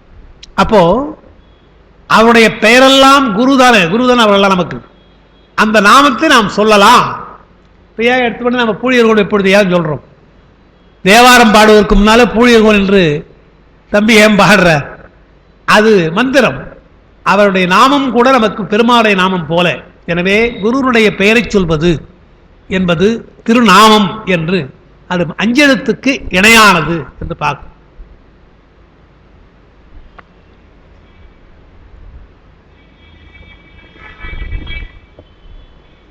திருவார்த்தை அது கட்டளை. அவர்கள் சொல்வது குரு சொன்னால் அது ஆணை, அதை மீறக்கூடாது. திருவார்த்தை கட்டளை. ஞானசம்பந்த பெருமான் ஆணை நமதே என்று பாடுறார் இல்லையா, சொல்றது. அதாவது பாட்டில் அவர் நயமாதான் பாடுறார். பாடல் 10 இவை வல்லார் பரகடி சேருவான்னு பாடுவார் இல்லையா.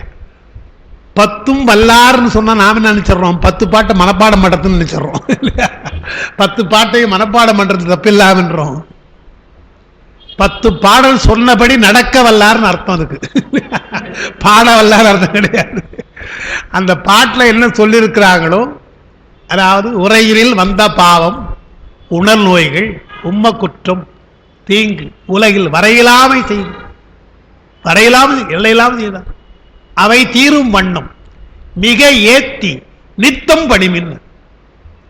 எத்தனை கண்டிஷன் போட்டாங்க, மிக ஏற்ற வேண்டும், நித்தம் பணியணும். நம்முடைய அப்பர் பிரம்மன் பாட்டு அடிக்கடி சொல்லுவாங்க. திருவாரூர் பாட்டில் நிலை பெறுமாறு எண்ணுதியேல் நெஞ்சே நீ வா. ஒவ்வொன்றும் ஆழ்ந்து சொல்லியிருக்கிறார். நிலை பெறுமாறு எடுத்தவனே சொன்ன என்ன சொல்றா தெரியுமா, உருப்பட போறியா சொன்னாலே உருப்பட உருப்படணுமா வேணாமா நீ. இப்ப அப்பா மகன் அப்படிதான் சொல்றாங்க, ஏண்டா உருப்பட போறியா இல்லை நீ, அது போல சொல்றார். நிலை பெறுமாறு எண்ணுதியேல், உருப்பட வேண்டும் என்றால், என்றால் நிலையில்லாதது இது என்றால் பிறந்து இறத்தல், அதுதான் நிலையில்லாது. நிலை பெற வேண்டும் என்றால் பெருமானுடைய திருவடியிலே நிலை பெற வேண்டும். எனவே நிலை பெறுமாறு எண்ணுதியேல், இந்த மாதிரி போக்குவரவு புரியாமல் அலையாம பெருமானுடைய திருவடியிலே சேர வேண்டும் என்ற நிலையான ஒரு எண்ணம் நமக்கு இருந்தால் நிலை பெறுமாறு எண்ணுதியேல். அப்ப முதல் கண்டிஷன் போட்டாச்சு. இப்ப நமக்கு அது சம்மந்தமா இருந்தாலும் பாட்டை படிக்கணும். திருவடியை சேர்வதுதான் நமக்கு சம்மதம் சொன்னா அந்த பாட்டை படிக்கலான்ட்டார். நிலை பெறுமாறு எண்ணுதியேல் அப்படி என்றதா இருந்தா நெஞ்சேன்னு கூப்பிட்டார். அது ஓடுதான், நீ வான்னு கூப்பிடுற, அவரோட நெஞ்ச போய் கூப்பிடுற. நெஞ்சே நீ வான்னா அது அவரோட இல்லை, நம்முடைய நெஞ்சு நம்ம கிட்ட இல்லைங்களே. தாய்மானே பாடுறாரு இல்லையா, பாழான என் மனம் குவிய ஒரு தந்திரம் பண்ணுவது உனக்கு அருமையோன்னார். ஏன் எல்லாம் பண்றீங்க நீ, ஆழாழி கரையில் நிற்க இலையோ, கொடி ஆழ அமுதாக இலையோ, அந்தரத்து அகில கோடி தாழாமல் நிலைநிற்க இலையோ, சத்த மேகங்களும் வஜ்ரதர நாணையில் சஞ்சரித்திட இலையோ, வாழாமல் வாழவே ராமனடியார் சிலையும் மடமங்கையாக இலையோ, மணி மந்திர மாறி வேண்டு சித்திகள் உலக மார்க்கத்தில் வைக்க இலையோ, பாழான என்மனம் குவிய ஒரு தந்திரம் பண்ணுவது உனக்கு அருமையோன்னார். இவ்வளோ பண்றேப்பா, என்னுடைய மனம் குவிய ஒன்றும் பண்ணலையே என்றால் நம்முடைய மனம் நம்மகிட்ட இல்லை, வசப்படலை. எனவேதான் மனம் என்று சொல்லி அந்த மனத்திற்கு மனோலயம் என்று ஒரு வார்த்தை நாம் சொல்றோம். மனம் லயப்பட வேண்டும், மனோலயம் என்று நாம் சொல்றோம். அப்ப நெஞ்சே நீ வா, நிலை பெறுமாறு எண்ணுதையே நெஞ்சே நீ வா. நித்தலும் நித்தலும் ஒரு வார்த்தை போட்டார், நாள்தோறும் அர்த்தம். நித்தலும் எப்படி சார் இது முடியும்னு கேட்குறீங்க. நித்தலும் எப்படி சார் போறது, ஏகாம்பரா கோயில் இங்கே தான் இருக்கிறேன், எப்படி போறதுன்னு கேட்குறீங்க என்றால், சாப்பிட்றோம்ல, எப்படி சாப்பிட்றோம், நித்தம் சாப்பிட்றோம் இல்லையா, நித்தமா நித்தம் 3 வேளை சாப்பிட்றோம். தினமும் சாப்பிடணும்னு கேட்டா சிரிக்க மாட்டோம் நம்ம, பின்ன தினம் சாப்பிடாம விட்டு சாப்பிட்றோம் இல்லையா, இல்லை கோபம் நமக்கு. ஒரு வேளை சாப்பிட அங்கே போகலாம் இங்கே போகலாமா. இப்போ என்ன தலையாத்திரோட போகிறோம் வச்சுங்களேன், தலையாத்திரைக்கு திருப்பெருந்துறை போகிறோம், சார் அங்கே நல்ல ஓட்டம் இருக்குதா? முதல்ல அதை கேட்டுதான் போவோம். எங்கே இருக்கு நம்ம எண்ணமே அப்படித்தானே முதல்ல.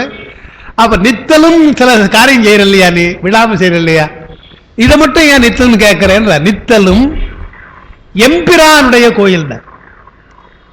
கோயில் போன்னு சொல்ல, எம்பிரானுடைய கோயில். நம்முடைய பெருமானா இருக்கின்ற திருவாரூர் பெருமான் நம்முடைய பெருமான். எம்பிரானுடைய கோயில் புக்குன்னார், உள்ள போகணும்னாரு. வெளியில கும்பிடுறாங்க. ஒவ்வொரு வரையும் அப்படி சொல்லுவார் பாருங்க. கோயில் புக்குன்னா உள்ளே போகணும், வெளியில இருந்து கும்பிட்டு வந்துடக்கூடாது, போ உள்ள. நித்தலும் எம்பிரானுடைய கோயில் புக்கு. அப்புறம் தான் கஷ்டம். புலர்வதர் முன் அதான் எல்லாரும் வெளியிருக்கால. புலர்வதர் முன் அலகிட்டு மெழுக்கு விட்டு முடிஞ்சிடும். சூரிய உதயத்து கூட இதெல்லாம் முடிச்சிடணும். புலர்வதன் முன் அலகிட்டு மெழுக்கு விட்டு பூமாலை புனைந்து ஏத்தி, இதெல்லாம் புலர்வதன் மொத்தம்.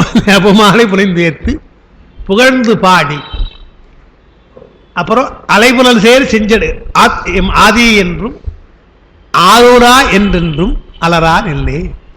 இப்படி இருந்தால் உங்களுக்கு அந்த நிலைபெயரு வரும் என்று. அப்ப இதெல்லாம் ஒரு தொண்டாக இருந்தாலும் எப்படி செய்தாக வேண்டும் என்றால், பெருமான் மேலே உண்மையான பற்று இல்லை என்றால் நம்மால செய்ய முடியாது. இது அடிப்படை. அப்போ திருவார்த்தை திருவுரு, குருனுடைய உருதான் தியான உருண்டார். தெளிவு என்பது மெய்யுணர்வு ஆகிய ஞானம். இது ஐயம் விபரீதமற்றது. ஐயம் இல்லாமல் விபரீதம் இல்லாமல் நாம் படிக்கிறோம் இல்லையா, அதுதான் தெளிவுன்னார். திருமேனி திருநாமம் திருவார்த்தை 5 எழுத்து, திருநாமம் 5 எழுத்து, திருவார்த்தை பெருமானுடைய ஆணை, திருவுரு தியான உரு என்று பார்க்கும். அதுக்கு பின்னால் 6வது பக்கத்தில் இவ்வாறு எண்ணுதல் ஆணவமலச் சார்புடையாருக்கு இயலாது ஆதலால் சொல்லிட்டார் பாருங்க. தெளிவு குரும் திருமேனி ஆணவமலச் சார்பு இருந்தால் முடியாது. ஆதலால் சிந்தித்தல் தானே என ஏகாரம் தந்தார். சிந்திக்கணும், சிந்தித்தால் தான் முடியும், சிந்தித்தால் தான் இதெல்லாம். பாட்டு பார்க்க போடுது தெளிவு குருகுரு சிந்தித்தல் தானே. தியானத்தில் பெருமானையே எண்ணிக்கொண்டிருக்க வேண்டும், குருவையே எண்ணிக்கொண்டிருக்க வேண்டும். ஆசிரியர், உலக ஆசிரியர், உபதேச ஆசிரியர், 2 உரிய ஆசிரியர் என 3 திறத்தார். உலக ஆசிரியர் தான் நாம சொல்ற கணக்கால் எழுதுக்கவங்களுக்கு. உலக ஆசிரியராக இருக்கின்றவர்கள் திருவள்ளுவர், திருஞான சம்பந்தர் போன்றும். உபதேச ஆசிரியர் தான் நமக்கு மறைஞான சம்பந்தர் போன்றும் உபதேசம் செய்கிறாங்க. அதில் அந்த மறைஞான சம்பந்தருக்கு என்ன சிறப்பு என்றால், அவர் நூல் எழுதலை. ஆனால் நூல் எழுத சும்மா இருந்திருப்பாரா என்றால், தன்னை விரும்பி அடைந்தவர்களுக்கெல்லாம் உபதேசம் செய்திருப்பார், பக்குவைகளுக்கெல்லாம் உபதேசம் செய்திருப்பார். அதனால அவருக்கு மாணவர்கள் சிறந்த மாணவர்கள் எப்படி தெரிந்து கொள்ளலாம் என்றால், உமாபதி சிவத்தை பார்த்து தெரிஞ்சுக்கலானே இல்லையா? உமாபதி சிவம் மறைஞான சம்பந்தருடைய சிறந்த மாணாக்கராக இருந்திருக்கிறார் என்று தெரியுது என்றால், அப்ப சிறந்த மாணாக்கர்களுக்கு அவர் உபதேசம் செய்திருக்கிறார் என்று நாம் பார்க்கணும். 2 உரை ஆசிரியர் தான் மெய்கண்டார், அருள்நந்தி சிவம் போன்றவர்கள் எல்லாம் நமக்கு மெய்கண்ட சொல்லியிருக்க உங்களுக்கு. இவைகளே அன்று இதெல்லாம் முக்கியமாக நாம் பார்க்கறதுக்கு இதெல்லாம் ஆசிரியர் நிலையில குரு நிலையில உள்ளவங்க இவங்கெல்லாம். அது இல்லாமல் இவர்களே அன்றி எழுத்தும் சொல்லும் கற்பிப்போர் கணக்காயர் எழுத்தறிவு, இவரை உபாத்தியாயர் ஓதுவிப்போர் என்றும் சொல்வார்கள். செய்யுள் போன்றவர்களை கற்பிப்போர் வித்யாகுரு. முதல்ல ஆரம்ப எழுத்தை கற்றுக் கொடுத்தால் கணக்காயர், ஆரம்ப பள்ளி ஆசிரியர்கள்.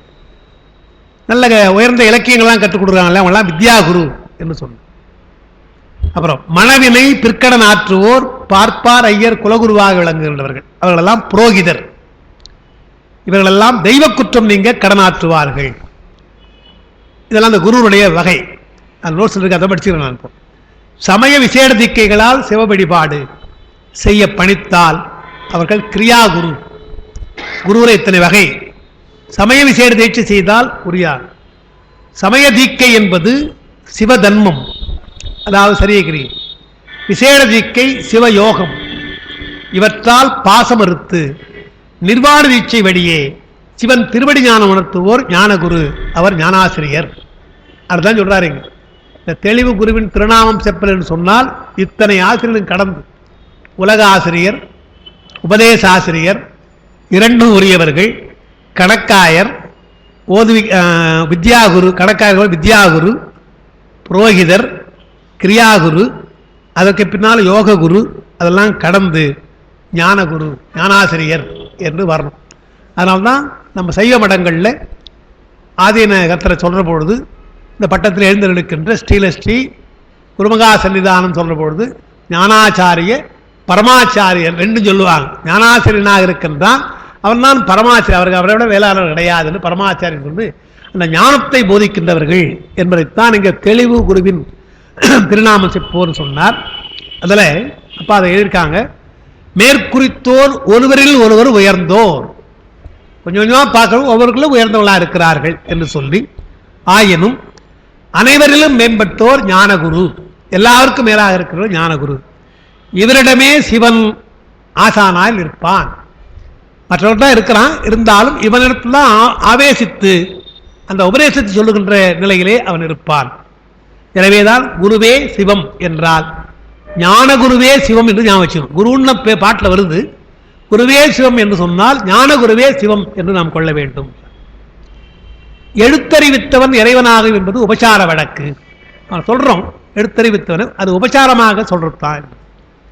ஈனமிலா ஞான குருவே குருவும் இவனே, ஈசன் இவன் தான் என்றும் இறைஞ்சி ஏத்தே என்று சித்தியாரில் குருவுடைய புகழை சொல்லியிருக்காங்க. அதையும் நான் மேற்கோள் காட்டியிருக்கேன் உங்களுக்கு. அதனால தெளிவு குருவின் திருமேனி காண்டல் என்பதற்கு சுருக்கமாக நாம் நினைவைத்துக் கொள்ள வேண்டியது, ஞான நிலையிலே ஞானத்தை வழங்குகின்ற அதை பற்றி தான் அங்கு பேசுறார். அந்த ஞான குருவைத்தான் பெருமான் ஆவேசிப்பான் என்று சொல்றது. பெருமான் ஆவேசிப்பதாலே இது ஒரு பெரிய சிக்கலான ஒரு இடம். அதாவது மற்ற மதங்கள் அதை சொல்றாங்க, இந்த உடம்பு தானே இருக்குது, மாயா உடம்பு தானே இது, நீங்களே சொல்றீங்க மாயா உடம்புன்னு, இதில் எப்படி பெருமான் ஆவேசித்து அருள் உடம்பாக அதை மாற்றுவான் என்று கேட்கிறான். அதுக்கு தான் குறிப்பாக திருக்களிட்டுப்படியால் குறிப்பாக சொன்னார். இந்த பாலவெய்தல் பாடியதும் பாம்புடைய பாடியதும், காலனை என்று ஏவி கராங்கொண்ட பாலன் மரணம் தவித்ததும், மற்ற அவருக்கு நந்தம் கரணம் போல் அல்லாமை காணர். ஞானசம்பந்தருக்கும் சரி அப்பர் சுந்தரருக்கெல்லாம் நம்மை போலதான் கருவிகள், ஆனால் இந்த கருவி அந்த கருவி அல்ல. அதுக்கு நான் வேற மாதிரி உதாரணம் சொல்றது. இப்போ இந்த மழைக்காலத்தில் மோட்டர் பைக்கு நின்று போகுது, உதவும் உதைக்கிறோம், கிளம்ப மாட்டேன், அப்படியே தள்ளி போய் மெக்கானிக் கிட்ட கொடுக்குறோம். அவன் இப்படி பண்ணா இப்படின்னா கிளம்பிடுது. இப்போ அவனும் கை தான் நம்மளதும் கை தான், இல்லை அவனும் கால் தான் நம்மளும் கால் தான். ஆனால் அது விஷயம் தெரிந்த கை, எங்க திருவனமோ அங்க திருவணும், எங்க இது பண்ணணுமோ பண்ணணும் இல்லையா? மெக்கானிக்கை தான் பண்றான். அவனுடைய வேலை 5 நிமிஷம் தான். உடனே கேட்பான் 50 ரூபா கொடுன்னுவான். ஏப்பா 5 நிமிஷம் தானப்பா 50 ரூபாய் கேட்குறேன் அப்படின்னா, 5 நிமிஷம் தான் நீங்கள் செய்யலன்னு 1/2 மணி நேரம் ஏன் வச்சுட்டு இருந்தீங்கன்னு கேட்குறாங்களே. அந்த டெக்னிக் நமக்கு தெரியல. அதுபோல ஞானசம்பந்தர் பாடுறாருன்னா அவருக்கு எலும்பு பெண்ணாது என்றால் அவருடைய கரணம் வேறு, அவருடைய நிலையே வேறா இருக்குது. எனவே நந்தம் கரணம் போல் அல்லாமை காண் என்று சொன்னார். அதுதான் அடிப்படையாக வைத்துக் கொள்ளும் நமக்கு. அதனால உபச்சாரமாக சொல்றது வேறு விஷயம். ஞான குருவா அவர்கள் எப்படி ஆவேசிக்கிறார் என்று சொன்னால், அதுக்கு சாதாரணமாக சொல்ற பொழுது தாமிர கம்பி தான், அது கரண்ட் பாயுது இல்லையா அவங்களுக்கு, அதில் சடப்பொருள் தான். அந்த கரண்ட் பாயிற பொழுது என்ன வேலை செய்யுது? சாதாரணமாக தொட்டுடலாம், கரண்ட் பாயிற பொழுது தொட முடியல. அதுபோல் அவருடைய கருவியிலே பெருமானுடைய அருள் வருகிறது. உபநிஷத்தில் அப்படி ஒரு கருத்து உண்டு. சிவஞான போது நடத்தும் போது சொன்ன ஞாபகம் எனக்கு. பொறிகள் எல்லாம் சடங்குன்னு நாம் சொல்றோம், சடப்பொருள் தான். ஆனால் அறிவு அதிலே அதிர்ச்சிப்பதாலே, அறிவு அந்த பொறியை அதிர்ச்சிப்பதாலே என்று சொன்னால் கண் வழியாக பார்ப்பதாலே, அந்த நேரத்திற்கு கண்ணுக்கு அந்த ஆற்றல் இருப்பதாலே அதையும் நாம் சித்தாக சொல்லலாம். சித்து அல்ல, அந்த நேரத்திற்கு அது சித்து போல என்று சொல்றான். அதனால்தான் அந்த பொறிகளுக்கு அந்த ஆற்றல், அந்த அதன் வழியா உயிர் ஆவேசிக்குது இல்லையா, அது வழியா போகுது இல்லையா, அந்த ஆற்றல் அது திறமைன்றாங்க. அதனால அது சொல்லலாம்.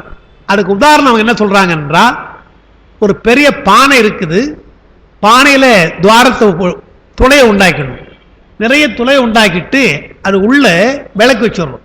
இந்த விளக்கு வைத்தா வெளியே தெரிதா இல்லையா? விளக்கு உள்ளதா இருக்கு, குடத்துக்குள்ளதான் இருக்குது.